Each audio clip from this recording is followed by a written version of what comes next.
ਵਾਹਿਗੁਰੂ ਸਾਹਿਬ JIO.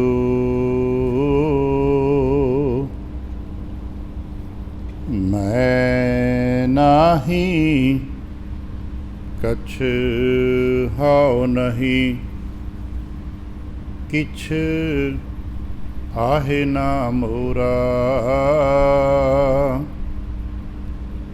ਅਵਸਰ ਲੱਜਾ ਰਾਖ ਲੇਹ, ਸਧਨਾ ਜਨ ਤੋਰਾ। ਧਰਮਾਂ ਦੇ ਠਾਡੇ ਦਰਬਾਰ, ਤੁਝ ਬਿਨ ਸੁਰਤ ਕਰੈ ਕੋ ਮੇਰੀ। ਦਰਸ਼ਨ ਦੀਜੈ ਖੋਲ ਕਿਵਾਰ, ਸਤਨਾਮ ਸ਼੍ਰੀ ਵਾਹਿਗੁਰੂ ਸਾਹਿਬ ਜੀਓ। ਵਡਹੰਸ ਮਹਿਲਾ ਚੌਥਾ। ਸ਼ੰਤ ਇਕ ਓੰਕਾਰ ਸਤ ਗੁਰ ਪ੍ਰਸਾਦ। ਕੋਈ ਆਣ ਮਿਲਾਵੈ, ਮੇਰਾ ਸਤਿਗੁਰ ਪੂਰਾ ਰਾਮ। ਹਉ ਮਨ ਤਨ ਦੇਵਾ, ਤਿਸ ਕਾਟ ਸਰੀਰਾ ਰਾਮ। ਕੋਈ ਆਣ ਮਿਲਾਵੈ, ਮੇਰਾ ਸਤਿਗੁਰ ਪੂਰਾ ਰਾਮ। ਹਉ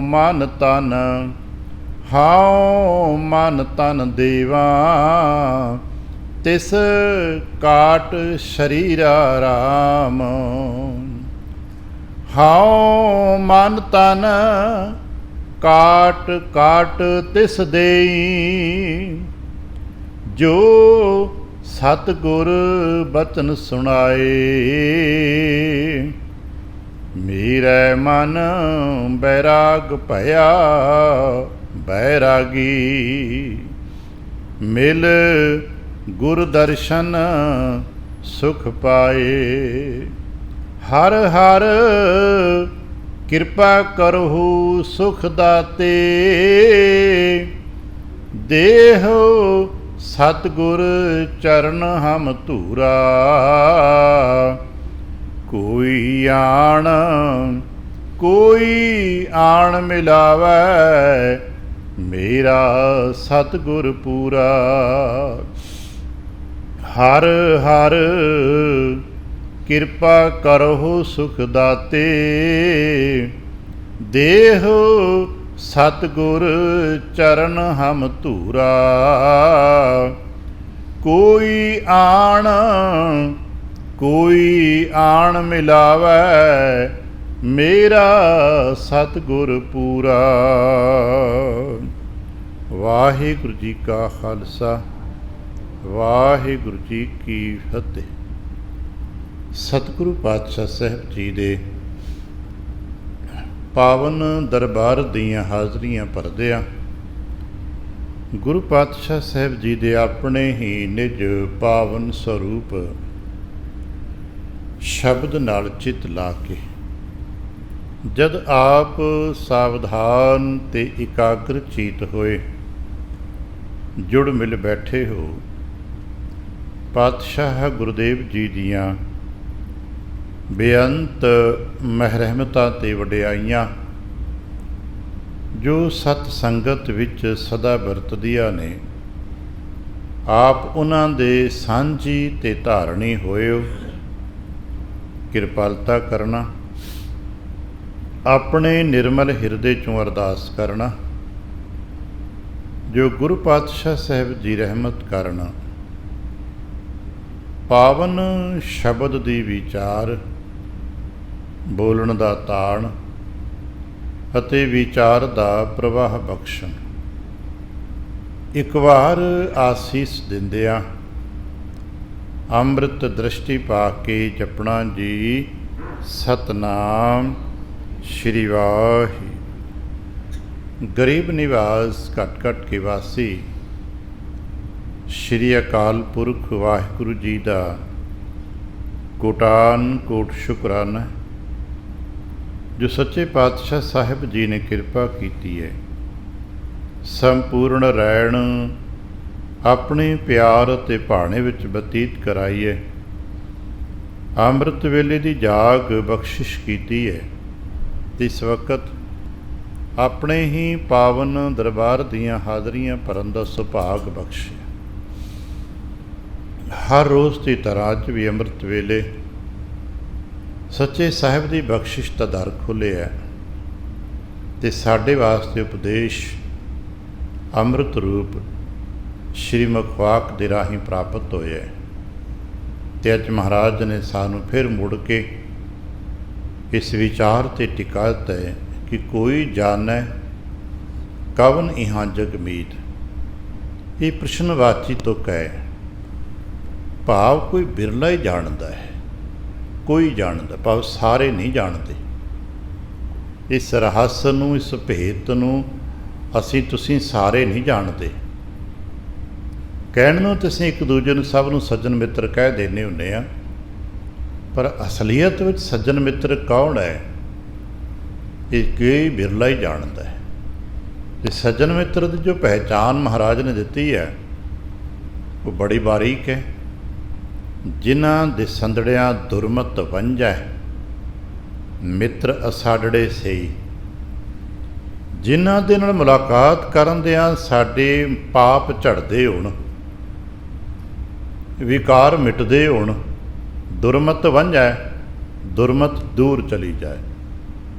ਮਿੱਤਰ ਅਸਾੜੜੇ ਸਈ। ਹਉ ਢੂੰਢੇਂਦੀ ਜਗ ਸਬਾਇਆ, ਜਨ ਨਾਨਕ ਬਿਰਲੇ ਕਈ। ਉਹਨਾਂ ਦੀ ਤਲਾਸ਼ ਮਹਾਰਾਜ ਕਹਿਣ ਲੱਗੇ ਮੈਂ ਕਰ ਰਿਹਾ ਹਾਂ, ਪਰ ਬਿਰਲੇ ਨੇ। ਬਸ ਇਸ ਰਸ ਨੂੰ, ਇਸ ਰਹੱਸ ਨੂੰ ਸਾਡੇ 'ਚੋਂ ਬਿਰਲੇ ਤੇ ਜਾਣਦੇ ਸਮਝਦੇ ਨੇ। ਕਿਉਂਕਿ ਜਦੋਂ ਅਸੀਂ ਆਪਣੇ ਬਾਰੇ ਸੋਚਾਂਗੇ ਨਾ, ਸਾਡੇ ਅੰਦਰ ਕਿਤਨੀ ਕੁ ਵਾਰ ਅਤੇ ਕਿਤਨੀ ਖਿਆਲ ਤੀਬਰਤਾ ਦੇ ਨਾਲ, ਗਹਿਰਾਈ ਨਾਲ ਇਹ ਉੱਠਦਾ ਹੈ ਕਿ ਮੈਨੂੰ ਕੋਈ ਸੰਤ ਮਿਲੇ। ਐਕਚੁਅਲੀ ਮੈਨੂੰ ਕੋਈ ਗੁਰਮੁਖ ਮਿਲਣਾ ਚਾਹੀਦਾ ਹੈ, ਗੁਰਮੁਖ ਦੀ ਤਲਾਸ਼ ਹੈ। ਅਤੇ ਦੇਖਾਂਗੇ ਐਸਾ ਖਿਆਲ ਕਦੇ ਕਦੇ ਤਾਂ ਉੱਠਦਾ ਹੈ, ਤੇ ਨਹੀਂ ਉੱਠਦਾ, ਪਰ ਇਹਦਾ ਜੋ ਵੇਗ ਹੈ, ਇਹਦੀ ਤੀਬਰਤਾ ਹੈ, ਬਹੁਤ ਘੱਟ ਹੈ। ਬਲਕਿ ਇਸ ਲਿਬਾਸ, ਇਸ ਨਾਮ 'ਤੇ ਬਣੇ ਹੋਏ ਬਣਤਰਾਂ ਦੇ ਬਾਬਤ ਟੀਕਾ ਟਿੱਪਣੀ ਬੜੀਆਂ ਨੇ। ਉਹ ਸਭ ਇੱਦਾਂ ਹੀ ਨੇ ਜੀ, ਸਭ ਇਸੇ ਤਰ੍ਹਾਂ ਚੱਲੀ ਜਾਂਦਾ ਹੈ।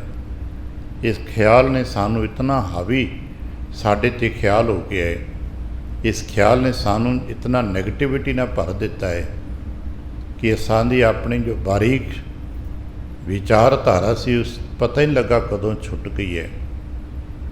ਰੋਜ਼ ਕਹਿੰਦੇ ਹਾਂ ਸਹੀ ਪਿਆਰੇ ਮੇਲ, ਜਿਨ੍ਹਾਂ ਮਿਲਿਆ ਤੇਰਾ ਨਾਮ ਚਿਤ, ਕਹੀ ਜਾਂਦੇ ਹਾਂ, ਕਹੀ ਜਾਂਦੇ ਹਾਂ, ਪਰ ਉਹਨਾਂ ਪਿਆਰਿਆਂ ਨੂੰ ਮਿਲਣ ਦੀ ਖੁਆਇਸ਼ ਕਿਤਨੀ ਗਹਿਰੀ ਹੈ ਇਹ ਅਸੀਂ ਆਪਣੇ ਆਪ 'ਤੇ ਅੰਦਾਜ਼ਾ ਲਾ ਸਕਦੇ ਹਾਂ ਅਤੇ ਮੰਨਦੇ ਹਾਂ ਕਿ ਜਿਤਨੇ ਕੁ ਮੇਰੇ ਅੰਦਰ ਖੁਆਇਸ਼ ਹੈ ਉਤਨੀ ਕੁ ਤੁਹਾਡੇ ਅੰਦਰ ਹੋਏਗੀ।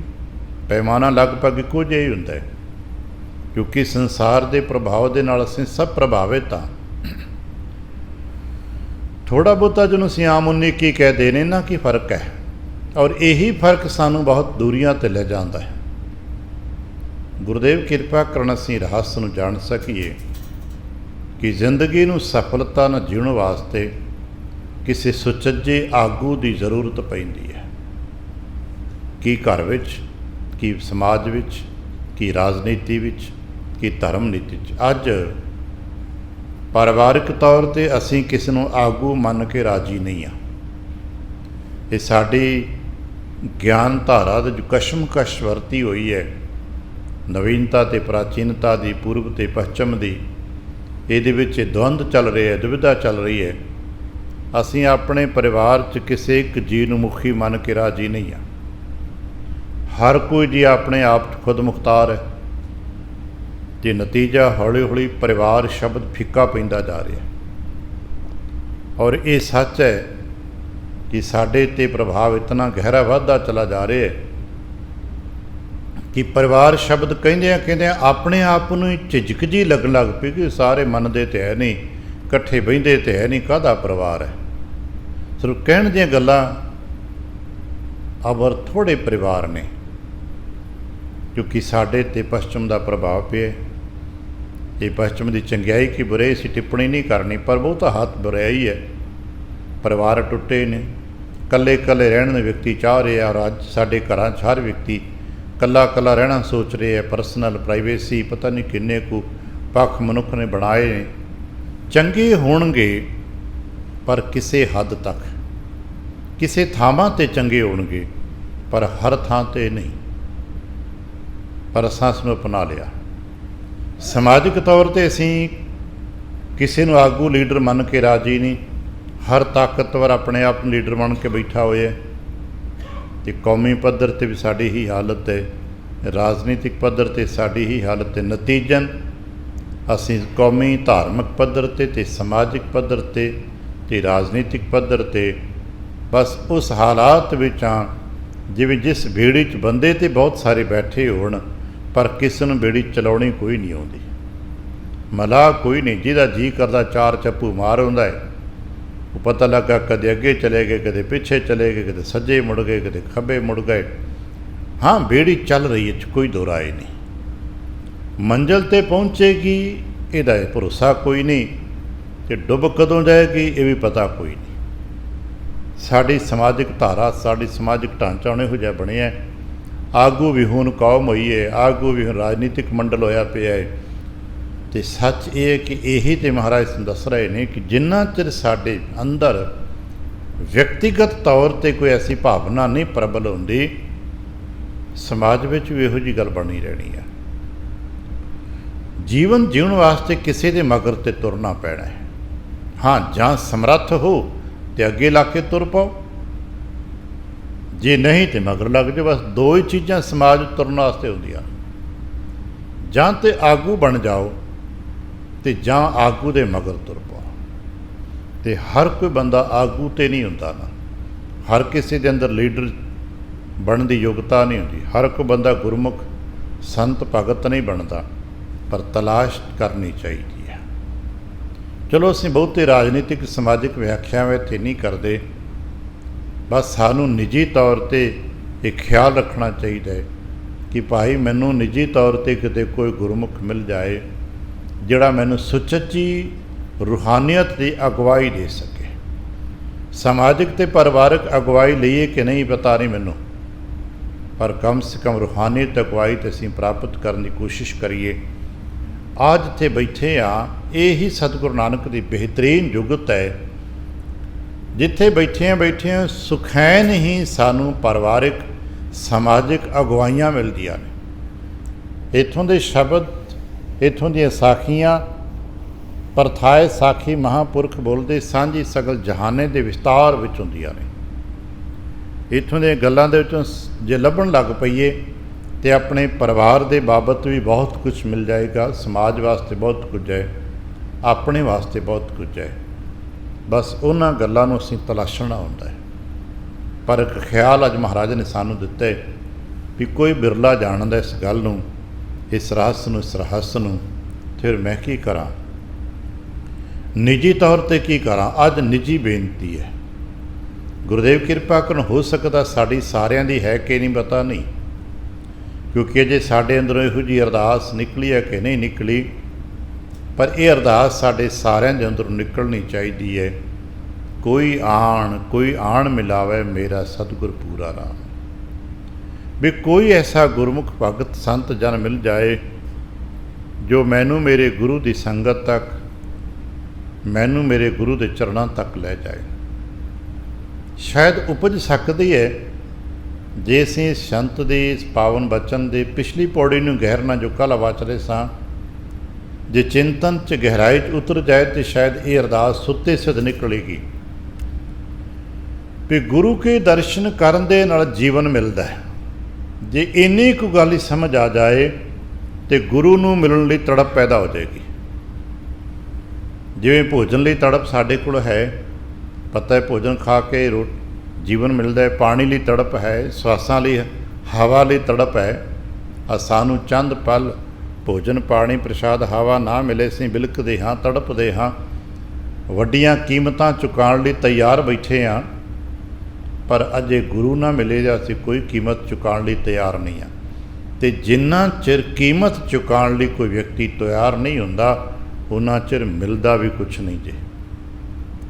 ਗੱਲੀ ਬਾਤੀ ਸੀ ਕਹਿੰਦੇ ਹਾਂ ਜੀ ਗੁਰੂ ਚਾਹੀਦੇ, ਚੰਗਾ ਏ ਗੁਰੂ ਚੰਗਾ ਏ, ਗੱਲ ਤਾਂ ਠੀਕ ਹੈ, ਮਹਾਰਾਜ ਦੀ ਜੋ ਬਚਨ ਲਿਖਿਆ ਸੱਤ ਹੈ, ਪਰ ਇੱਦਾਂ ਨਾ ਅਜੇ ਆਹ ਕੰਮ ਬਾਕੀ ਹੈ, ਅਜੇ ਨਾ ਇੱਦਾਂ ਸਰਦਾ ਨਹੀਂ, ਕਿਉਂਕਿ ਅਜੇ ਅਸੀਂ ਕੀਮਤ ਨਹੀਂ ਚੁਕਾ ਰਹੇ। ਅਤੇ ਕੀਮਤ ਕੀ ਚੁਕਾਉਣੀ ਇੱਥੇ?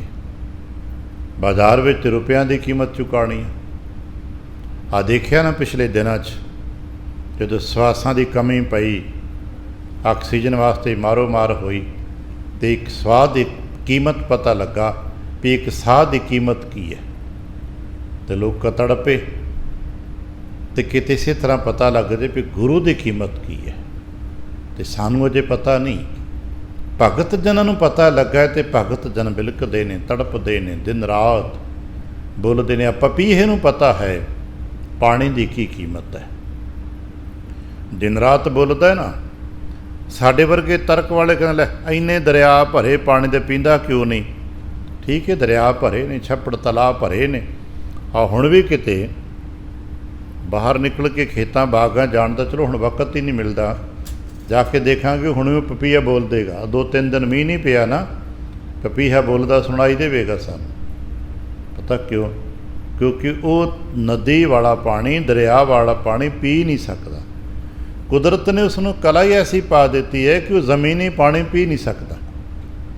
ਔਰ ਜਦੋਂ ਉਹਨੂੰ ਜ਼ਮੀਨੀ ਪਾਣੀ ਮਿਲਦਾ ਹੀ ਨਹੀਂ, ਪੀ ਨਹੀਂ ਸਕਦਾ, ਅਤੇ ਪਿਆਸ 'ਤੇ ਲੱਗਦੀ ਨਾ, ਫਿਰ ਉਹ ਵਿਚਾਰਾ ਤੜਪਦਾ ਹੈ, ਪੀਹੂ ਪੀਹੂ ਪੀਹੂ ਦੀ ਰੱਟ ਲਗਾਉਂਦਾ ਹੈ, ਚਾਤਰਕ ਬੋਲਦਾ ਹੈ, ਬਿਲਲਾਪ ਕਰਦਾ ਹੈ, ਕਿਉਂਕਿ ਉਸ ਨੂੰ ਪਤਾ ਹੈ ਕਿ ਆਸਮਾਨ ਤੋਂ ਪਾਣੀ ਬਰਸੇਗਾ ਅਤੇ ਉਹਦੇ 'ਚੋਂ ਇੱਕ ਅੱਧੀ ਬੂੰਦ ਕਿਤੇ ਭਾਗਾਂ ਨਾਲ ਮਿਲਣੀ ਹੈ, ਅਤੇ ਫਿਰ ਥੋੜ੍ਹੀ ਬਹੁਤੀ ਪਿਆਸ ਪੁੱਛਣੀ। ਇਸੇ ਤਰ੍ਹਾਂ ਅੱਜ ਇਤਨੇ ਥੋੜ੍ਹੇ ਬਹੁਤੇ ਅਭਿਆਸੀ ਨੇ ਜਿਹਨਾਂ ਨੂੰ ਥੋੜ੍ਹੀ ਬਹੁਤੀ ਚੇਤਨਾ ਕੰਮ ਕਰਦੀ ਹੈ, ਉਹ ਯਤਨ ਕਰਦੇ ਨੇ ਗੁਰੂ ਮਿਲੇ ਗੁਰੂ ਮਿਲੇ, ਪਰ ਸਾਨੂੰ ਅਜੇ ਬਹੁਤੇ ਜੀਵਨ ਇਸ ਦਾ ਤੜਪ ਪਤਾ ਨਹੀਂ। ਗੁਰੂਦੇਵ ਕਿਰਪਾ ਕਰਨ ਸਾਡੇ ਸਾਰਿਆਂ ਦੇ ਹਿਰਦਿਆਂ 'ਚ ਇਹ ਭਾਵ ਉਪਜੇ ਕਿ ਮੈਨੂੰ ਗੁਰੂਦੇਵ ਤੁਹਾਡੇ ਦਰਸ਼ਨ ਚਾਹੀਦੇ ਨੇ, ਤੁਹਾਡੇ ਦਰਸ਼ਨਾਂ ਵਿੱਚ ਜੀਵਨ ਹੈ, ਇਹ ਮੈਨੂੰ ਸਮਝ ਆ ਗਈ ਹੈ। ਪਰ ਮੈਂ ਆਹ ਜੋ ਜੀਵਨ ਜੀ ਰਿਹਾ, ਇਹ ਜੀਵਨ ਤਾਂ ਅੱਜ ਨਹੀਂ ਤੇ ਕੱਲ੍ਹ ਮਿਟ ਜਾਣਾ ਹੈ, ਕਿਉਂਕਿ ਅਸੀਂ ਅਜੇ ਇਸੇ ਨੂੰ ਜੀਵਨ ਸਮਝੀ ਬੈਠੇ ਆ। ਪਿਆਰ ਤੁਰੇ ਫਿਰਦੇ ਹਾਂ, ਰੋਟੀ ਖਾ ਲਈ, ਚੰਗੇ ਕੱਪੜੇ ਪਾ ਲਏ, ਕਥਾ ਕੀਰਤਨ ਕਰ ਲਿਆ, ਸੁਣ ਲਿਆ, ਪ੍ਰਸ਼ਾਦ ਕਰਾ ਲਿਆ, ਸਾਡਾ ਜੀਵਨ ਬਣ ਗਿਆ। ਅਸੀਂ ਇਸ ਨੂੰ ਹੀ ਜੀਵਨ ਸਮਝੀ ਬੈਠੇ ਹਾਂ। ਪਰ ਚੇਤਾ ਰੱਖਣਾ, ਇਹ ਜੀਵਨ ਪਹਿਲੇ ਲੈਵਲ ਦਾ ਜੀਵਨ ਹੈ ਜੋ ਆਕਾਰ ਨਾਲ, ਭੋਜਨ ਦੇ ਨਾਲ ਸੰਬੰਧਿਤ ਹੈ। ਇਸ ਨੂੰ ਕਿਤਨਾ ਵੀ ਕੋਈ ਖਿੱਚੇਗਾ ਆਖਰ ਮੁੱਕ ਜਾਣਾ ਹੈ। ਇਹ ਸੱਚਿਆਂ ਦਾ ਵੀ ਟੁੱਟ ਜਾਂਦਾ ਹੈ ਅਤੇ ਝੂਠਿਆਂ ਦਾ ਵੀ ਟੁੱਟ ਜਾਂਦਾ ਹੈ। ਸਰੀਰ ਦੀ ਯਾਤਰਾ ਮੁੱਕ ਜਾਂਦੀ। ਬੜਾ ਪਿਆਰਾ ਬਚਨ ਹੈ, ਕਿਤੇ ਪਾਉਨ ਬਾਣੀ 'ਚ ਪੜ੍ਹਨਾ ਹੋਵੇ। ਇਸ ਮੰਡਲ ਨੂੰ ਮੰਨ ਲਓ ਸਾਡੇ 'ਚੋਂ ਕੋਈ ਸੜਕ 'ਤੇ ਦੌੜ ਰਿਹਾ ਹੈ ਅਤੇ ਦੌੜਦਾ ਰਹੇਗਾ, ਸਾਰੀ ਉਮਰ ਦੌੜ ਸਕਦਾ। ਵੀ ਸੜਕ ਇੱਕ ਨਾਲ ਦੂਜੀ, ਦੂਜੀ ਨਾਲ ਤੀਜੀ ਕਨੈਕਟਿੰਗ ਹੁੰਦੀ ਹੈ ਨਾ, ਸਾਡੀ ਹਰ ਗਲੀ ਆਖਿਰ ਕਿਸੇ ਮੇਨ ਵੱਡੀ ਸੜਕ ਨਾਲ ਜੁੜ ਜਾਂਦੀ, ਅਤੇ ਦੌੜਦੇ ਰਹੋ ਭਾਈ। ਅਤੇ ਪਰ ਜੇ ਤੁਸੀਂ ਆਪਣੇ ਮਕਾਨ ਦੀ ਦੀਵਾਰ 'ਤੇ ਦੌੜਨਾ ਸ਼ੁਰੂ ਕਰ ਦਿਓ ਅਤੇ ਕਦੋਂ ਕੁ ਤੱਕ ਦੌੜੋਗੇ? ਆ ਪੁਰਾਣੇ ਹੁਣ ਤਾਂ ਚਲੋ ਰਿਵਾਜ਼ ਨਹੀਂ, ਬਾਊਂਡਰੀਆਂ ਬਣੀਆਂ ਹੁੰਦੀਆਂ ਸੀ, ਲੋਕਾਂ ਨੇ ਆਪਣੇ ਨਗਰਾਂ ਅਤੇ ਸ਼ਹਿਰਾਂ ਦੇ ਬਾਹਰ 4 ਦੀਵਾਰੀਆਂ ਬਣਾਈਆਂ ਹੁੰਦੀਆਂ ਸੀ। ਮੰਨ ਲਿਆ ਕੋਈ ਸ਼ਹਿਰ ਦੀ 4 ਦੀਵਾਰੀ 'ਤੇ ਵੀ ਦੌੜੇ, ਕਿੰਨਾ ਕੁ ਦੌੜੇਗਾ? ਚੱਕਰ ਲਾ ਕੇ ਵਾਪਸ ਆ ਜਾਏਗਾ। ਬੜਾ ਪਿਆਰਾ ਬਚਨ ਹੈ, ਭੀਤ ਉਪਰੇ ਕੇਤਕ ਧਾਈਐ ਅੰਤ ਔਰ ਕੋ ਆਹਾ। ਕਿੰਨਾ ਕੁ ਚਿਰ ਦੌੜੋਗੇ? ਭੀਤ ਕਹਿੰਦੇ ਨੇ ਦੀਵਾਰ ਨੂੰ। ਮੈਦਾਨ ਵਿੱਚ ਦੌੜੋ ਤਾਂ ਸਮਝ ਆਈ, ਸੜਕ 'ਤੇ ਦੌੜੋ ਸਮਝ ਆਈ, ਪਰ ਜੇ ਦੀਵਾਰ 'ਤੇ ਦੌੜੋਗੇ ਤਾਂ ਕਿੰਨਾ ਕੁ ਚਿਰ? ਆਖਰ ਦੀਵਾਰ ਮੁੱਕ ਜਾਣੀ। ਭਾਵੇਂ ਦੁਨੀਆ ਦੀ ਸਭ ਤੋਂ ਵੱਡੀ ਦੀਵਾਰ ਵੀ ਕਿਉਂ ਨਾ ਹੋਵੇ। ਸੀ ਕਿ ਨਾ ਚਾਈਨਾ ਵਿੱਚ ਕੋਈ ਦੀਵਾਰ ਹੈ ਜੋ ਦੁਨੀਆ ਦੀ ਸਭ ਤੋਂ ਵੱਡੀ ਦੀਵਾਰ ਹੈ, ਪਰ ਉਹਦੇ ਵਿੱਚ ਕਿਲੋਮੀਟਰ ਨਾਪੇ ਹੋਣਗੇ ਨਾ। ਆਹ ਸਰੀਰ ਇੱਕ ਦੀਵਾਰ ਹੈ।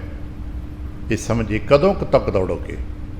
10 साल 20 साल 30 साल 100 साल 150 200 ਕਿੰਨਾ ਕੁਝ ਅੱਜ ਤੱਕ ਐਸਾ ਪ੍ਰਮਾਣ ਤੇ ਸਾਡੇ ਕੋਲ ਵਿਗਿਆਨਕ ਤਰਕੀਬ ਦੇ ਨਾਲ ਨਹੀਂ ਲੱਭ ਸਕੇ ਨਾ ਕਿ 200 250 300 ਸਾਲ ਦਾ ਬੰਦਾ ਬੈਠਾ ਹੋਵੇ।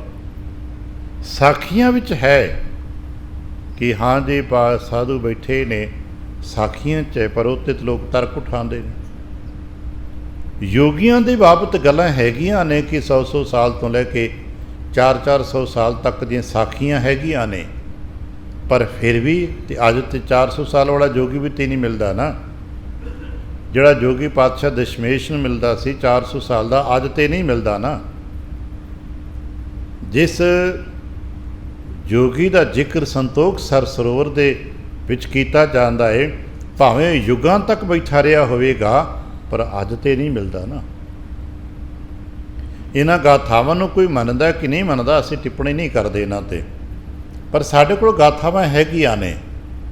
ਪਰ ਵਰਤਮਾਨ ਵਿੱਚ ਕੌਣ ਹੈ? ਸਾਖੀਆਂ 'ਤੇ ਗਾਥਾਵਾਂ ਹੈਗੀਆਂ ਨੇ, ਪਰ ਵਰਤਮਾਨ ਵਿੱਚ ਕੌਣ ਹੈ? ਤੇ ਆਲੇ ਦੁਆਲੇ ਨਜ਼ਰ ਮਾਰ ਕੇ ਦੇਖ ਲਓ, ਦੁਨੀਆ ਦੇ ਸਭ ਤੋਂ ਵੱਡੀ ਉਮਰ ਦਾ ਕਿਤੋਂ ਸ਼ਾਇਦ 150 ਸਾਲ ਦਾ ਕੋਈ ਬੰਦਾ ਵਰਲਡ ਰਿਕਾਰਡ 'ਚ ਕਿਤੇ ਬੈਠਾ ਹੋਵੇ ਤੇ ਪਤਾ ਨਹੀਂ। ਇਹ ਤੋਂ ਉੱਤੇ ਕੁਛ ਦੀਵਾਰ ਕਿੰਨੀ ਕੁ ਖਿੱਚ ਲਓਗੇ? ਇਹ ਸਰੀਰ ਦੀ ਹੱਦ ਹੈ, ਕਿੱਥੋਂ ਤੱਕ ਲੈ ਜਾਓਗੇ? ਅਸੀਂ ਜਿਸ ਨੂੰ ਜੀਵਨ ਸਮਝ ਬੈਠੇ, ਸਰੀਰਕ ਜੀਵਨ ਹੈ। ਮਾਨਸਿਕ ਜੀਵਨ ਤੋਂ ਥੋੜ੍ਹਾ ਵਡੇਰਾ ਹੁੰਦਾ ਹੈ। ਦਾਰਸ਼ਨਿਕ ਥੋੜ੍ਹਾ ਲੰਮੇਰਾ ਸਮਾਂ ਜਿਉਂਦੇ ਨੇ, ਗਿਆਨੀ ਥੋੜ੍ਹਾ ਲੰਮਾ ਸਮਾਂ ਜੀ ਲੈਂਦੇ ਨੇ, ਕਿਉਂਕਿ ਉਹਨਾਂ ਦਾ ਜਦ ਤੱਕ ਖਿਆਲ ਨੂੰ ਕੋਈ ਕੱਟਦਾ ਨਹੀਂ ਤਦ ਤੱਕ ਉਹ ਜਿਉਂਦੇ ਨੇ। ਜਦੋਂ ਕੋਈ ਉਹਨਾਂ ਦੇ ਖਿਆਲ ਨੂੰ ਕੱਟ ਦਿੰਦਾ ਹੈ, ਉਹ ਦੂਸਰਾ ਤੁਰ ਪੈਂਦਾ, ਮੁੱਕ ਜਾਂਦਾ। ਪਤਾ ਨਹੀਂ ਕਿਤਨੀਆਂ ਫਿਲਾਸਫੀਆਂ ਆਈਆਂ ਤੇ ਮੁੱਕ ਗਈਆਂ, ਕਿਤਨੇ ਧਰਮ ਦੇ ਨਾਂ 'ਤੇ ਦਰਸ਼ਨ ਆਏ ਤੇ ਮੁੱਕ ਗਏ। ਤੀਸਰਾ ਲੈਵਲ ਅਸੀਂ ਕਲਵਾ 'ਚ ਅਸੀਂ ਆਤਮਿਕ ਜੀਵਨ ਹੁੰਦਾ ਹੈ। ਜਿਹੜਾ ਕੋਈ ਉੱਥੇ ਪਹੁੰਚ ਜਾਂਦਾ ਉਹ ਨਹੀਂ ਮੁੱਕਦਾ, ਅਤੇ ਚੇਤਾ ਰੱਖਣਾ ਆਤਮਿਕ ਜੀਵਨ ਮਿਲਦਾ ਹੀ ਗੁਰੂ ਕੇ ਦਰਸ਼ਨਾਂ ਦੇ ਵਿੱਚੋਂ ਹੈ। ਇਸੇ ਦੀ ਤੇ ਮੰਗ ਭਗਤ ਕਰਦੇ ਨੇ। ਅੱਜ ਸਿੱਖ ਵੀ ਇੱਥੇ ਮੰਗ ਕਿਤੇ ਅਸੀਂ ਵੀ ਕਰ ਸਕੀਏ, ਇਹ ਮਹਾਰਾਜ ਮੈਨੂੰ ਕੋਈ ਮਿਲ ਜੇ ਜੋ ਮੇਰੇ ਗੁਰੂ ਤੱਕ ਪਹੁੰਚਾ ਦੇਵੇ, ਕਿਉਂਕਿ ਇਸੇ ਕਰਕੇ ਸ਼ਾਇਦ ਸਾਡੇ ਵਡੇਰਿਆਂ ਨੇ ਇੱਕ ਗੱਲ ਸਾਨੂੰ ਦਿੱਤੀ ਹੈ, ਸੀਨਾ ਬਸੀਨਾ ਸਹੀ ਅਸਾਂ ਸੁਣੀ ਪੜ੍ਹੀ ਹੈ ਵੀ ਗੁਰੂ ਤੋਂ ਬਿਨਾਂ ਕੋਈ ਗਤੀ ਨਹੀਂ। ਅਸਾਂ ਸੁਣੀ ਪੜ੍ਹੀ ਵਡੇਰਿਆਂ ਤੋਂ। ਆਪਣੇ ਸਤਿਗੁਰੂ ਅਮਰਦਾਸ ਮਹਾਰਾਜ ਦੀ ਜੀਵਨ ਸਾਖੀਆਂ ਪੜ੍ਹਦੇ ਪੜ੍ਹਦੇ ਇਸ ਗੱਲ ਨੂੰ ਅਸੀਂ ਸੁਣਿਆ। ਬਹੁਤ ਚੰਗੇ ਨੇ, ਚੰਗਾ ਭਲਾ ਜੀਵਨ ਹੈ, ਧਾਰਮਿਕ ਮੰਡਲਾਂ 'ਚ ਵਿਚਰਦੇ ਨੇ। ਉਸ ਵਕਤ ਦੇ ਧਰਮ ਦੇ ਨਿਯਮ ਮੁਤਾਬਕ ਗੰਗਾ ਦੀ ਯਾਤਰਾ ਕਰ ਲਈ, ਪੁੰਨ ਦਾਨ ਜੋ ਕਰਨਾ ਕਰਦੇ ਨੇ। ਪਰ ਜਦੋਂ ਕਿਸੇ ਗਿਆਨੀ ਨਾਲ ਮੁਲਾਕਾਤ ਹੁੰਦੀ ਹੈ ਤੇ ਗਿਆਨੀ ਪੁੱਛ ਬਹਿੰਦਾ ਤੁਹਾਡਾ ਗੁਰੂ ਕਿਹੜਾ ਹੈ, ਤੇ ਅੱਗੋਂ ਜਵਾਬ ਦਿੰਦੇ ਨੇ ਇਮਾਨਦਾਰੀ ਨਾਲ, ਮੇਰਾ ਗੁਰੂ ਕੋਈ ਨਹੀਂ ਭਾਈ, ਮੈਂ ਕਿਸੇ ਨੂੰ ਗੁਰੂ ਨਹੀਂ ਬਣਾਇਆ। ਤੂੰ ਕਹਿੰਦਾ ਕਾ ਹੋਵੇ ਤੇ ਗਲਤ ਹੋ ਗਿਆ, ਤੇਰਾ ਗੁਰੂ ਕੋਈ ਨਹੀਂ, ਨਿਗੁਰਾ ਹੈ ਤੂੰ, ਤੇਰਾ ਸੰਗ ਕਰਕੇ ਤੇ ਮੇਰਾ ਜੀਵਨ ਵੀ ਖਰਾਬ ਹੋ ਗਿਆ। ਉਹ ਭੱਜਦਾ ਹੈ, ਜਾਨ ਬਚਾ ਕੇ ਦੌੜਦਾ ਜਿਵੇਂ ਜਾਨ ਬਚੇ। ਪਰ ਇਹਨਾਂ ਗੱਲਾਂ ਦਾ ਅਸਰ ਉਸ ਬਜ਼ੁਰਗ ਮਨ 'ਤੇ ਪੈਂਦਾ ਹੈ ਕਿ ਹੁਣ ਤੱਕ ਦਾ ਪੂਜਾ ਪਾਠ, ਜਾਪ ਤਾਪ, ਯਾਤਰਾਵਾਂ, ਤੀਰਥ ਪੁੰਨ ਸਭ ਜ਼ੀਰੋ ਨੇ। ਅਸੀਂ ਦੇਖਿਆ ਨਾ ਬਾਬਾ ਜੀ ਨੇ ਕਿਤਨੇ ਲੰਬੇ ਲੰਬੇ ਯਾਤਰਾਵਾਂ ਕੀਤੀਆਂ, 20-21 ਵਾਰ ਗੰਗਾ ਗਏ, ਕਿ ਸਭ ਜ਼ੀਰੋ ਹੋ ਗਈਆਂ। ਅੱਜ ਵੀ ਤਾਂ ਅਸੀਂ ਕਰਦੇ ਹਾਂ, ਬਥੇਰੇ ਪੁੰਨ ਹਵਨ ਯਾਗ ਪੂਜਾ ਪਾਠ ਕਰਦੇ ਹੋ ਨਾ, ਪਰ ਕੀ ਗੁਰੂ ਤੱਕ ਸਾਡੀ ਪਹੁੰਚ ਬਣੀ? ਕੀ ਅਸੀਂ ਉਸ ਤਰ੍ਹਾਂ ਗੁਰੂ ਨੂੰ ਜਾਣਿਆ, ਮੰਨਿਆ? ਕਿਤੇ ਐਸਾ ਤਾਂ ਨਹੀਂ ਸਾਡਾ ਵੀ ਸਭ ਕੁਝ ਜ਼ੀਰੋ ਹੋ ਜਾਏ। ਇਸ ਵਾਸਤੇ ਕਿ ਸਭ ਕੁਛ ਜ਼ੀਰੋ ਨਾ ਹੋ ਜਾਏ, ਗੁਰੂ ਚਾਹੀਦਾ ਹੈ। ਬਾਹਰ ਬਣ 'ਚ ਇੱਕ ਵਚਨ, ਨਿਗੁਰੇ ਕਾ ਹੈ ਨਾਉ ਬੁਰਾ। ਆਏ ਤੇ ਪਾਠ ਕਰਦਿਆਂ ਕਰਦਿਆਂ ਪੜ੍ਹਿਆ, ਨਿਗੁਰੇ ਕਾ ਹੈ ਨਾਉ ਬੁਰਾ। ਜਿਸ ਦਾ ਗੁਰੂ ਕੋਈ ਨਹੀਂ, ਉਹਦਾ ਤਾਂ ਨਾਂ ਨਹੀਂ ਕੋਈ ਲੈ ਕੇ ਰਾਜੀ। ਅਤੇ ਅਸੀਂ ਕਹਿੰਦੇ ਹਾਂ ਸਾਡੇ ਗੁਰੂ, ਪਰ ਕੀ ਅਸਾਂ ਆਪਣੇ ਗੁਰੂ ਦੀ ਨਿਕਟਤਾ ਦੇ ਰਸ ਨੂੰ ਮਾਣਿਆ? ਇਹ ਹੁਣ ਸਾਡਾ ਸਵਾਲ ਨਿੱਜੀ ਆ। ਇਸ ਦਾ ਅਸੀਂ ਅਨੁਭਵ ਵਿਆਖਿਆਤਮਕ ਮੰਡਲਾਂ 'ਚ ਨਹੀਂ ਕਰ ਪਾਵਾਂਗੇ, ਅਤੇ ਨਾ ਅਸੀਂ ਇੱਕ ਦੂਜੇ ਨੂੰ ਪੁੱਛਣ ਦੱਸਣ ਦੇ ਹੱਕਦਾਰ ਹਾਂ। ਸਿਰਫ ਮਾਣਿਆ ਜਾਂਦਾ ਕਿ ਵਾਕਿਆ ਹੀ ਅਸਾਂ ਨੇ ਆਪਣੇ ਗੁਰੂ ਦੀ ਨਿਕਟਤਾ ਨੂੰ ਮਾਣਿਆ। ਇਹ ਆਪਣੇ ਆਪਣੇ ਗਿਰਬਾਨ ਝਾਕ ਕੇ ਦੇਖਣਾ। ਸਾਰੇ ਭਾਵੇਂ ਉਮਰ 'ਚ ਕਿਸੇ ਪੜਾਅ 'ਤੇ ਖੜ੍ਹੇ ਹਾਂ ਅਸੀਂ, ਡਿਗਰੀਆਂ ਵਿੱਦਿਆ ਵਾ ਕਿਸੇ ਕੋ ਕਿਤਨੀ, ਕੋਈ ਫਰਕ ਨਹੀਂ। ਉਹਦੇ ਕੋਲ ਰਾਜਨੀਤਿਕ ਮੰਡਲ 'ਤੇ ਤਾਕਤ ਕਿਤਨੀ, ਕੋਈ ਫਰਕ ਨਹੀਂ ਪੈਂਦਾ। ਬਸ ਇੱਕ ਗੱਲ ਨੂੰ ਕਦੇ ਠੰਡੇ ਦਿਮਾਗ ਨਾਲ ਆਪਣੇ ਅੰਦਰ ਝਾਤ ਪਾ ਕੇ ਦੇਖ ਲਈਏ ਕਿ ਵਾਕਿਆ ਹੀ ਮੈਨੂੰ ਅਹਿਸਾਸ ਹੈ ਕਿ ਮੈਨੂੰ ਮੇਰੇ ਗੁਰੂ ਮਿਲੇ ਨੇ, ਮੈਂ ਗੁਰੂ ਸਾਹਿਬ ਦੇ ਨੇੜੇ ਆਇਆ, ਗੁਰੂ ਸਾਹਿਬ ਦੀ ਕੋਈ ਸ਼ੋਕ ਬਖਸ਼ਿਸ਼ ਕੁਝ ਮੈਨੂੰ ਪ੍ਰਾਪਤ ਹੋਈ ਹੈ। ਫਿਰ ਸਾਡੇ ਕੋਲ ਦੂਜੀ ਗੱਲ ਪਤਾ ਕਿੱਦਾਂ ਲੱਗੇਗਾ ਕਿ ਮੈਨੂੰ ਗੁਰੂ ਮਿਲੇ, ਕਿਉਂਕਿ ਅੱਜ ਗੁਰੂ ਸਰੀਰ ਕਰਕੇ ਤੇ ਬੈਠੇ ਕੋਈ ਨਾ।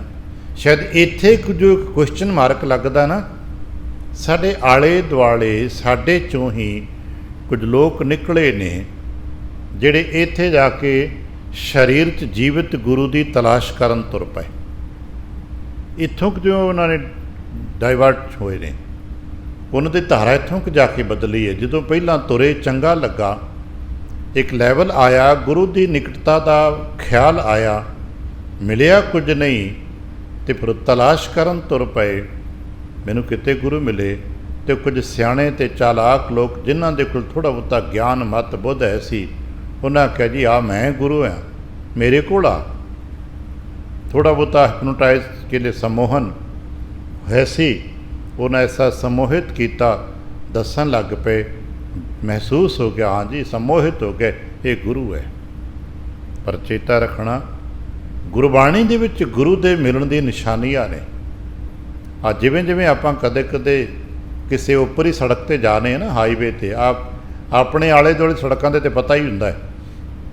ਜਦੋਂ ਕਿਤੇ ਅਸੀਂ ਉੱਪਰੀ ਸੜਕਾਂ 'ਤੇ ਲੰਬੀ ਡਰਾਈਵ 'ਤੇ ਨਿਕਲਦੇ ਹਾਂ, ਅਤੇ ਫਿਰ ਜਦੋਂ ਡਰਾਈਵ ਖੁਦ ਕਰੀ ਦੀ ਪਤਾ ਲੱਗਦਾ ਹੈ, ਅਸੀਂ ਸਾਈਨ ਬੋਰਡ ਪੜ੍ਹਦੇ ਜਾਂਦੇ ਹਾਂ। ਹਰ 5-10 ਮੀਲ 'ਤੇ ਜਾ ਕੇ ਕੋਈ ਨਾ ਕੋਈ ਸਰਕਾਰੀ ਇੰਜੀਨੀਅਰਸ ਨੇ ਬੋਰਡ ਲਾਏ ਹੁੰਦੇ ਨੇ, ਜਿੱਥੋਂ ਸਾਨੂੰ ਸੜਕ ਅਤੇ ਮੰਜ਼ਿਲ ਦੇ ਬਾਰੇ ਜਾਣਕਾਰੀ ਮਿਲਦੀ ਹੈ। ਜੇ ਉਹ ਸਾਡੇ ਦੱਸੇ ਗਿਆਨ ਮੁਤਾਬਕ ਸਹੀ ਸਾਬਤ ਹੁੰਦੇ ਜਾਣ, ਅਸੀਂ ਕਹਿੰਦੇ ਹਾਂ ਠੀਕ ਹੈ, ਸਾਡੀ ਸੜਕ ਠੀਕ ਹੈ, ਅਸੀਂ ਗਲਤ ਰਾਹ 'ਤੇ ਨਹੀਂ ਹਾਂ। ਅਤੇ ਜੇ ਉਹ ਸਾਈਨ ਬੋਰਡ 'ਤੇ ਸਾਡਾ ਗਿਆਨ ਟੈਲੀ ਨਾ ਹੋ ਰਿਹਾ ਹੋਵੇ, ਤਾਂ ਅਸੀਂ ਰੁਕ ਜਾਣੇ ਕਿਤੇ ਗਲਤ ਰਾਹ 'ਤੇ ਨਹੀਂ ਆ ਗਏ। ਫਿਰ ਅਸੀਂ ਸੱਜੇ ਖੱਬੇ ਪੁੱਛਦੇ ਹਾਂ। ਹੁਣ ਤਾਂ ਸਾਡੇ ਕੋਲ ਇੰਤਜ਼ਾਮਾਤ ਨੇ ਕਿ ਅਸੀਂ ਆਪਣੇ ਡਿਵਾਈਸ ਖੋਲ੍ਹ ਕੇ ਦੇਖ ਸਕਦੇ ਹਾਂ ਵੀ ਠੀਕ ਹੈ, ਨਹੀਂ ਤਾਂ ਅਸੀਂ ਰੁਕ ਕੇ ਕਿਸੇ ਸੜਕ ਦੇ ਬੰਦੇ 'ਤੇ ਪੁੱਛਦੇ ਹਾਂ, ਭਾਈ ਜਿੱਧਰ ਮੇਰੀ ਮੰਜ਼ਿਲ ਜਿਸ ਪਾਸੇ ਹੈ, ਕਿ ਮੈਂ ਠੀਕ ਜਾ ਰਿਹਾ? ਅਤੇ ਫਿਰ ਅਗਲਾ ਦੱਸਦਾ ਹੈ ਕਿ ਭਾਈ ਜੋ ਤੇਰੀ ਮੰਜ਼ਿਲ ਹੈ ਉਹ ਕਿਸ ਪਾਸੇ ਹੈ, ਅਗਰ ਉਹ ਜਾਣਕਾਰ ਹੋਵੇ ਤਾਂ। ਬੜੇ ਇੱਕ ਹਾਸੇ ਦੀ ਗੱਲ ਹੈ, ਇਤਿਹਾਸਕ ਵੀ ਹੈ ਅਤੇ ਹਾਸੇ ਵਿੱਚ ਵੀ ਹੈ। C.F. ਐਂਡਰੂਜ਼ ਦਾ ਨਾਂ ਤਾਂ ਸੁਣਿਆ ਹੋਵੇਗਾ। ਇੱਕ ਪਾਦਰੀ ਹੋਏ ਨੇ, ਭਾਰਤ ਵਿੱਚ ਵਿਚਰੇ ਨੇ, ਔਰ ਭਲੇ ਕੰਮ ਕੀਤੇ ਇਹਨਾਂ ਨੇ। ਬੇਸ਼ੱਕ ਅੰਗਰੇਜ਼ ਗੌਰਮੈਂਟ ਦੇ ਆਏ ਸਨ, ਪਰ ਭਾਰਤ ਦੇ ਜੇਲ੍ਹਾਂ ਦੇ ਵਿੱਚ ਬੰਦ ਕੈਦੀਆਂ ਵਾਸਤੇ ਬੜਾ ਭਲਾ ਕੰਮ ਕੀਤਾ। ਕਈ ਨਿਯਮ ਕਾਨੂੰਨ ਭਲੇ ਬਣੇ ਜੋ ਹੁਣ ਤੱਕ ਚੱਲਦੇ ਨੇ। ਇੱਕ ਵਾਰ ਮਨਾਲੀ ਘੁੰਮਣ ਚਲੇ ਗਏ। ਮੋਟਰ ਕਾਰ ਆਪਣੇ ਕੋਲ ਹੈ ਸੀ। ਸ਼ਾਮ ਨੂੰ ਚਿੱਤ ਕੀਤਾ ਚਲੋ ਪਹਾੜ ਦੀ ਸੈਲ ਕਰਕੇ ਆਉਂਦੇ ਹਾਂ, ਪਰ ਕਦੇ ਬਹੁਤਾ ਦੂਰ ਤੱਕ ਗਏ ਨਹੀਂ ਸੀ। ਆਪੇ ਡਰਾਈਵ ਕਰਦੇ ਕਰਦੇ ਥੋੜ੍ਹੀ ਦੂਰ ਚਲੇ ਗਏ। ਕਿਸੇ ਪਹਾੜੀ 'ਤੇ ਸੰਧਿਆ ਦਾ ਵੇਲਾ ਸੀ, ਚੰਗਾ ਲੱਗਾ, ਭਗਤ ਬੰਦਾ ਸੀ, ਬੈਠ ਗਏ। ਬੈਠਿਆਂ ਕੁਝ ਸਮਾਂ ਜ਼ਿਆਦਾ ਗੁਜ਼ਰ ਗਿਆ, ਰਾਤ ਦੇ 9-10 ਵੱਜ ਗਏ। ਚੇਤਾ ਹੈ ਚੱਲ ਮੰਨਾ ਚਲੀਏ, ਹੋਟਲ ਜਾਣਾ, ਵਾਪਸ ਚਲੀਏ। ਹੁਣ ਰਸਤੇ ਦਾ ਨਹੀਂ ਪਤਾ ਲੱਗ ਰਿਹਾ ਜਾਣਾ ਕਿੱਧਰ ਹੈ, ਕਿਉਂਕਿ ਰਾਹਾਂ 'ਚ ਆਇਆ ਨਹੀਂ ਸੀ। ਇੱਕ ਪਹਿਲੀ ਵਾਰ ਆਏ, ਗੱਡੀ ਮੋੜ ਕੇ ਮੈਦਾਨ 'ਚ ਖੜੀ ਕਰ ਲਈ। ਹੁਣ ਇਹ ਸਮਝ ਨਹੀਂ ਆ ਰਿਹਾ ਵੀ ਰਾਹ ਤੋਂ ਸੱਜੇ ਪਾਸੇ ਜਾਵਾਂ ਕਿ ਖੱਬੇ ਪਾਸੇ ਜਾਵਾਂ, ਮਨਾਲੀ ਕਿੱਧਰ ਹੈ ਪਤਾ ਨਹੀਂ, ਭਾਸ਼ਾ ਆਉਂਦੀ ਕੋਈ ਨਹੀਂ। ਹੁਣ ਜਿੱਧਰ ਗੱਡੀ ਦਾ ਮੂੰਹ ਸੀ ਹੌਲੀ ਹੌਲੀ ਤੁਰ ਪਿਆ ਵੀ ਚਲੋ ਰਸਤੇ 'ਚ ਕੋਈ ਮਿਲੇਗਾ ਤਾਂ ਪੁੱਛਾਂਗਾ। 2-3 ਮੀਲ ਸਫ਼ਰ ਕੀਤਾ, ਕੋਈ ਮਿਲਿਆ ਨਹੀਂ। ਦੂਰ ਜਾ ਕੇ ਦੇਖਿਆ, ਸੜਕ 'ਤੇ ਕਿਨਾਰੇ ਇੱਕ ਝੋਪੜੀ 'ਚ ਘਰ 'ਚ ਦੀਵਾ ਜਗਦਾ। ਹਿੰਮਤ ਕਰਕੇ ਨੇ ਜਾ ਕੇ ਕੁੰਡਾ ਖੜਕਾਇਆ। ਇੱਕ ਮਾਈ ਬਾਹਰ ਆਈ। ਹੁਣ ਉਹਨੂੰ ਅੰਗਰੇਜ਼ੀ ਨਹੀਂ ਆਉਂਦੀ, ਇਹਨੂੰ ਹਿੰਦੀ ਪੰਜਾਬੀ ਕੁਝ ਨਹੀਂ ਆਉਂਦਾ। ਮੁਸ਼ਕਿਲਾਤ ਹੈ, ਪਰ ਸਿਆਣਾ ਸਮਝਦਾਰ ਬੰਦਾ ਸੀ। ਕੁਝ ਸਮਾਂ ਹੋ ਗਿਆ ਸੀ ਵਿਚਰਦਿਆਂ। ਹੌਲੀ ਹੌਲੀ 1-2 ਸ਼ਬਦ ਨੂੰ ਯਾਦ ਸਨ। ਮਨੂਲੀ ਸ਼ਹਿਰ ਦਾ ਨਾਂ ਯਾਦ ਸੀ। ਔਖਾ ਸੌਖਾ ਉਸ ਮਾਈ ਨੂੰ ਇਹਨਾਂ ਸਮਝਾ ਬੈਠਾ ਕਿ ਮਾਈ ਆ ਮੇਰੀ ਗੱਡੀ ਦੀ ਲਾਈਟ ਦੱਸ ਕਿਹੜੀ ਮਨਾਲੀ ਵੱਲ ਹੈ। ਮਾਈ ਅੱਗੇ ਆਈ ਅਤੇ ਜਿਹਨੂੰ ਆਪਾਂ ਹੁਣ ਟੇਲ ਲਾਈਟ ਕਿਨੇ ਪਿਛਲੇ ਪਾਸੇ ਜੋ ਲਾਈਟ ਜਗਦੀ ਹੈ ਉਹਨੂੰ ਹੱਥ ਲਾ ਕੇ ਕਹਿਣ ਲੱਗੀ ਆਹ ਲਾਈਟ ਮਨਾਲੀ ਵੱਲ ਹੈ। ਹੁਣ ਮੱਥੇ 'ਤੇ ਹੱਥ ਮਾਰਦਾ, ਜਿੱਥੇ ਬੈਠਾ ਸਾਂ ਉੱਥੋਂ 5-7 ਮੀਲ ਹੋਰ ਅੱਗੇ ਆ ਗਿਆ। ਹੁਣ ਜਿੰਨਾ ਇੱਧਰ ਗਿਆ ਪਹਿਲਾਂ ਉਹਨਾਂ ਵਾਪਸ ਮੁੜਾਂ ਅਤੇ ਉੱਥੇ ਪਹੁੰਚਾਂ, ਅਤੇ ਉੱਥੋਂ ਅਜੇ ਪਤਾ ਨਹੀਂ ਸ਼ਹਿਰ ਮੇਰਾ ਕਿੰਨੀ ਦੂਰ ਹੈ। ਇਹ ਯਾਤਰਾ ਕਰਦਿਆਂ ਸਾਨੂੰ ਅੱਜ ਵੀ ਸਮਝ ਆਉਂਦਾ ਗਲਤ ਰਸਤੇ 'ਤੇ ਚਲੇ ਗਏ ਅਤੇ ਜਿਤਨਾ ਦੂਰ ਚਲੇ ਗਏ ਉਤਨਾ ਸਮਾਂ 'ਤੇ ਵਾਪਸ ਆਉਣ 'ਚ ਲੱਗਣਾ। ਤੇ ਜੇ ਬਹੁਤੀ ਦੂਰ ਚਲੇ ਗਏ ਤੇ ਮੁੜਿਆ ਨਹੀਂ ਜੇ ਜਾਣਾ। ਮੈਂ ਨਹੀਂ ਕਹਿੰਦਾ ਪਾਠ ਕਰਦਿਆਂ ਆਪਣੇ ਪੜ ਨਦੀਆਂ ਵਾਹ ਵਿਛੁੰਨਿਆ ਮੇਲਾ ਸੰਜੋਗੀ ਰਾਮ। ਵਿਛੜਨਾ ਬੜਾ ਆਸਾਨ ਜੇ, ਦੂਰ ਨੂੰ ਜਾਣਾ ਬੜਾ ਆਸਾਨ ਹੈ, ਪਰ ਵਾਪਸ ਆਉਣਾ ਬੜਾ ਕਠਿਨ ਹੋ ਜਾਂਦਾ ਹੈ। ਬੇਨਤੀ ਕਰਨ ਲੱਗਾ ਸਾਂ ਕਿ ਇਸੇ ਤਰ੍ਹਾਂ ਜਿਵੇਂ ਸੜਕਾਂ 'ਤੇ ਨਿਸ਼ਾਨੀਆਂ ਨੇ ਸਾਨੂੰ ਆਪਣੀ ਮੰਜ਼ਿਲ ਦੇ ਬਾਬਤ ਦੱਸਦੀਆਂ ਨੇ, ਇਸੇ ਤਰ੍ਹਾਂ ਕੁਝ ਰੂਹਾਨੀਅਤ ਵਿੱਚ ਨਿਸ਼ਾਨੀਆਂ ਨੇ। ਉਹ ਨਿਸ਼ਾਨੀਆਂ ਅਗਰ ਪ੍ਰਗਟ ਹੁੰਦੀਆਂ ਜਾਣ ਤਾਂ ਸਮਝਦੇ ਜਾਈਏ ਕਿ ਹਾਂ ਠੀਕ ਹੈ, ਬੇਸ਼ੱਕ ਸਾਡੀ ਰਫ਼ਤਾਰ ਸਲੋ ਹੋਵੇਗੀ, ਠੀਕ ਹੈ। ਜੇ ਗੁਰਮੁਖ ਮਿਲ ਜਾਏ ਤਾਂ ਉਹ ਨਿਸ਼ਾਨੀਆਂ ਆਪ ਪ੍ਰਗਟ ਕਰਾਉਂਦਾ ਹੈ, ਬਾਂਹ ਫੜ ਕੇ ਲੈ ਜਾਂਦਾ। ਪਰ ਅੱਜ ਸਾਡੀ ਮਜਬੂਰੀ ਹੈ ਕਿ ਨਾ ਤਾਂ ਸਾਡੇ ਅੰਦਰ ਕੋਈ ਤਲਾਸ਼ ਹੈ ਅਤੇ ਨਾ ਛੇਤੀ ਕਿਤੇ ਨਹੀਂ ਕਿ ਗੁਰਮੁਖ ਹੈਗੇ ਨਹੀਂ, ਮਿਲਦੇ ਨਹੀਂ। ਉਹਨਾਂ ਆਪਣੇ ਆਪ ਨੂੰ ਬਹੁਤਿਆਂ ਵਿਲੁਪਤ ਕੀਤਾ, ਕਿਉਂਕਿ ਸਮਾਜਿਕ ਧਾਰਾ ਦੇ ਵਿੱਚ ਜਦੋਂ ਇਹੋ ਜਿਹਾ ਮਾਹੌਲ ਪੈਦਾ ਹੋ ਜਾਂਦਾ ਅਤੇ ਭਗਤ ਜਨ ਵੀ ਆਪਣੇ ਆਪ ਨੂੰ ਅਲੋਪ ਕਰ ਛੱਡਦੇ, ਪ੍ਰਗਟਾਵੇ 'ਚ ਨਹੀਂ ਆਉਂਦੇ। ਅਤੇ ਜਿਹੜੇ ਉਹਨਾਂ ਦੇ ਨਾਂ 'ਤੇ ਨਕਲ ਹੁੰਦੀ ਆ ਉਹ ਖੂਬ ਢੋਲ ਢਮੱਕਾ ਵਜਾਉਂਦਾ ਹੈ। ਜਿਵੇਂ ਅਸੀਂ ਵੇਖਿਆ ਬਾਬਾ ਬਕਾਲਾ ਸਾਹਿਬ ਵਿਖੇ ਗੁਰੂ ਤੇਗ ਬਹਾਦਰ ਜੀ ਹੈਗੇ ਨੇ ਨਾ, ਸ਼ਾਂਤ ਬੈਠੇ ਨੇ, ਆਪਣਾ ਪ੍ਰਗਟਾਵਾ ਨਹੀਂ ਕਰ ਰਹੇ, ਪਰ ਜਿਨ੍ਹਾਂ ਦੇ ਪੱਲੇ ਕੁਛ ਨਹੀਂ ਉਹ ਢੋਲ ਢਮੱਕਾ ਬੜਾ ਉੱਚਾ ਵਜਾ ਰਹੇ ਨੇ। ਔਰ ਸਦੀ ਇੱਦਾਂ ਹੀ ਰਿਹਾ। ਖਾਲੀ ਡੱਬੇ ਬਹੁਤੇ ਖੜਕਦੇ ਨੇ ਨਾ, ਜੋ ਭਰੇ ਹੋਏ ਡੱਬੇ ਹੁੰਦੇ ਨੇ ਉਹ ਨਹੀਂ ਖੜਕਦੇ। ਅੱਜ ਵੀ ਸੜਕਾਂ 'ਤੇ ਕਿਤੇ ਖਾਲੀ ਪੀਪੇ ਲੈ ਕੇ ਕੋਈ ਰਿਕਸ਼ੇ 'ਤੇ ਜਾਂਦਾ ਤਾਂ ਅੱਧੇ ਦੇ ਮੀਲ ਤੱਕ ਆਵਾਜ਼ ਜਾਂਦੀ ਹੈ, ਅਤੇ ਉਹਨੇ ਕਿਤੇ ਪੀਪੇ ਘਿਓ ਦੇ ਭਰੇ ਆਉਂਦੇ ਹੋਣ ਅਤੇ ਨਾਲ ਦੇ ਨੂੰ ਪਤਾ ਲੱਗਦਾ ਤੇ ਹੈ ਕੀ, ਪਰ ਖਾਲੀ ਪੀਪੇ ਬੜੀ ਦੂਰ ਤੱਕ ਆਵਾਜ਼ ਕਰਦੇ ਨੇ। ਖਾਲੀ ਡੱਬੇ ਬੜੀ ਆਵਾਜ਼ ਕਰਦੇ ਨਾ, ਢੋਲ ਢਮੱਕਾ ਬਹੁਤਾ ਮੱਚਦਾ ਜੇ, ਬਹੁਤੇ ਖਾਲੀ ਡੱਬੇ ਜੇ। ਇਸੇ ਕਰਕੇ ਸਿਆਣੇ ਇਹਨਾਂ ਦੇ ਮਗਰ ਨਹੀਂ ਤੁਰਦੇ, ਕਿਉਂਕਿ ਪਤਾ ਹੈ ਤੇ ਖਾਲੀ ਡੱਬੇ ਨੇ। ਪਰ ਸੱਚ ਹੈ ਕਿ ਇਹਨਾਂ ਖਾਲੀ ਡੱਬਿਆਂ ਦੇ ਨਾਲ ਕਿਤੇ ਤੇ ਕੋਈ ਭਰਿਆ ਵੀ ਹੈ ਨਾ। ਉਸ ਭਰੇ ਦੀ ਤਲਾਸ਼ ਅਸੀਂ ਕਰਨੀ ਹੈ। ਅੱਜ ਉਸ ਭਰੇ ਹੋਏ ਦੀ ਤਲਾਸ਼ ਹੈ। ਰੋਜ਼ਾਨਾ ਅਰਦਾਸ ਉਸ ਭਰੇ ਹੋਏ ਦੀ, ਸੋਈ ਪਿਆਰੇ ਮਤਲਬ ਪਿਆਰਾ ਕੋਈ ਹੈ ਭਰਿਆ ਹੋਇਆ, ਜੋ ਤੇਰੇ ਦਰ ਤੱਕ ਦੀ ਭੇਤ ਜਾਣਦਾ ਹੈ। ਕਦੇ ਕਦਾਈ ਪ੍ਰਗਟ ਹੁੰਦਾ ਹੈ, ਰਾਹ ਤੁਰੇ ਜਾਂਦਿਆਂ ਸਫ਼ਰ ਕਰਦਿਆਂ ਕੋਈ ਗੱਲਬਾਤ ਐਸੀ ਕਹਿ ਜਾਂਦਾ ਹੈ, ਕਿਉਂਕਿ ਦਾ ਕੋਈ ਵੱਖਰਾ ਰੂਪ ਲਿਬਾਸ ਨਹੀਂ ਹੁੰਦਾ। ਪਤਾ ਨਹੀਂ ਲੱਗਦਾ ਕਿਸੇ ਬੱਸ ਅੱਡੇ 'ਤੇ ਮਿਲੇਗਾ, ਸੜਕ 'ਤੇ ਮਿਲ ਜਾਏਗਾ, ਘਰ ਪਰਿਵਾਰ ਦੇ ਖੁਸ਼ੀ ਗਮੀ ਦੇ ਇਕੱਠਾਂ 'ਚ ਮਿਲੇਗਾ। ਜਦੋਂ ਕੋਈ ਚੰਗੀ ਗੱਲ ਕਹੇ ਨਾ, ਉਹਦੇ ਵੱਲ ਗੌਰ ਨਾਲ ਦੇਖਣਾ, ਕੋਸ਼ਿਸ਼ ਕਰਨਾ ਚੰਗੀ ਗੱਲ ਨੂੰ ਪਕੜ ਸਕੀਏ। ਪਰ ਅਸੀਂ ਉਦੋਂ ਦੁਨੀਆ ਦੇ ਮਾਹੌਲ 'ਚ ਹੁੰਦੇ ਹਾਂ, ਚੰਗੀਆਂ ਗੱਲਾਂ ਪਕੜਨ ਦਾ ਸਮਾਂ ਕਿਤੇ। ਸਾਨੂੰ ਹੁਕਮ ਹੈ ਸਾਂਝ ਕਰੀ ਜੈ ਗੁਣਹ ਕੇਰੀ। ਅੱਜ ਖਿਆਲ ਤੇ ਮਹਾਰਾਜ ਨੇ ਦਿੱਤਾ ਨਾ, ਪੱਲੇ ਪਕੜ ਲਈਏ ਕੋਈ ਆਣ ਮਿਲਾਵੇ ਮੇਰਾ ਸਤਿਗੁਰ ਪੂਰਾ ਰਾਮ। ਕੀ ਕਰੇਗਾ ਫਿਰ? ਕਹਿਣ ਲੱਗੇ ਹਰ ਹਰਨ ਮੈਨੂੰ ਕੋਈ ਮਿਲੇ ਤੇ ਮੈਂ ਹਉ ਮਨ ਤਨ ਦੇਵਾਂ ਤਿਸ ਕਾਟ ਸ਼ਰੀਰਾ ਰਾਮ। ਐਸਾ ਕੋਈ ਗੁਰਮੁਖ ਮਿਲ ਜਾਏ ਤੇ ਮੈਂ ਆਪਣਾ ਤਨ ਮਨ ਕੱਟ ਕੇ ਉਹਦੀ ਭੇਟ ਕਰ ਦਿਆਂਗਾ। ਬਚਨ ਪੜ੍ਹਿਆ ਹੋਣਾ, ਕੋਈ ਜਨ ਹਰਿ ਸਿਉ ਦੇਵੈ ਜੋਰ। ਤੇ ਕੀ ਕਰੇਗਾ ਜੇ ਕੋਈ ਜਨ ਮਿਲ ਜਾਏ ਤੇ ਕੀ ਕਰੇਗਾ? ਕਹਿਣ ਲੱਗੇ ਚਰਨ ਗਾਹੋਂ ਬਕੌ ਸ਼ੁਭ ਰਸਨਾ। ਮੈਂ ਪੈਰੀ ਪੈ ਜਾਵਾਂਗਾ, ਚਰਨ ਗਾਹੋਂ ਪੈਰ ਫੜ ਲਾਂਗਾ ਉਹਦੇ। ਬਕੌ ਆ ਹੁਣ ਸਾਨੂੰ ਬਕੌ ਕਰਨ ਚੰਗਾ ਔਖਾ ਨਹੀਂ ਲੱਗਦਾ, ਯਾਦ ਰੱਖਣਾ ਫਾਰਸੀ ਦਾ ਸ਼ਬਦ ਹੈ। ਆ ਬੋਲਾਂ ਪੰਜਾਬੀ ਸ਼ਬਦ ਹੈ ਬੋਲਾਂ। ਫਿਰ ਮੈਂ ਬੋਲਾਂਗਾ, ਕੀ ਬੋਲੇਂਗਾ? ਚੰਗੇ ਚੰਗੇ ਬਚਨ ਮਿੱਠੇ ਬੋਲਾਂਗਾ, ਸਨਮਾਨਯੋਗ ਬਚਨ ਬੋਲਾਂਗਾ। ਚਰਨ ਗਾਹੋਂ ਬਕੌ ਸ਼ੁਭ ਰਸਨਾ ਦੇਜੈ ਪ੍ਰਾਨ ਆਕੋਰ। ਮੈਂ ਆਪਣੇ ਪ੍ਰਾਣ ਵੀ ਭੇਟ ਕਰ ਦਿਆਂਗਾ। ਪਰ ਮਿਲੇ ਤਾਂ ਕੋਈ, ਤੇ ਮਹਾਰਾਜ ਨੇ ਦੱਸਿਆ ਨਾ ਮੈਂ ਕਰ ਦਿਆ। ਸ਼ਾਇਦ ਆਪਣੀ ਨਿੱਕੀ ਨਿੱਕੀ ਜੁਗਤਾਂ ਹੌਲੀ ਹੌਲੀ ਸਮਝਦੇ ਚਲੀਏ ਇਹ ਕਿਸ ਤਰ੍ਹਾਂ ਮਿਲਦੇ, ਇਹਨੂੰ ਦਾ ਕਿਹੜਾ ਸਰੂਪ ਹੋਵੇਗਾ ਕਿ ਵੱਖਰੇ ਲਿਬਾਸਾਂ ਦੇ ਮਗਰ ਤੁਰ ਪਈਏ। ਨਹੀਂ, ਅਰਦਾਸ ਕਰੀਏ ਅਤੇ ਜਿਉਂ-ਜਿਉਂ ਸਾਡੀ ਅਰਦਾਸ ਸਾਚੇ ਸਾਹਿਬ ਦੇ ਦਰ 'ਤੇ ਕਬੂਲ ਹੋਵੇਗੀ, ਉਹ ਆਪ ਹੀ ਸਾਨੂੰ ਆ ਕੇ ਕਿਸੇ ਲਿਬਾਸ ਵਿੱਚ ਮਿਲੇਗਾ।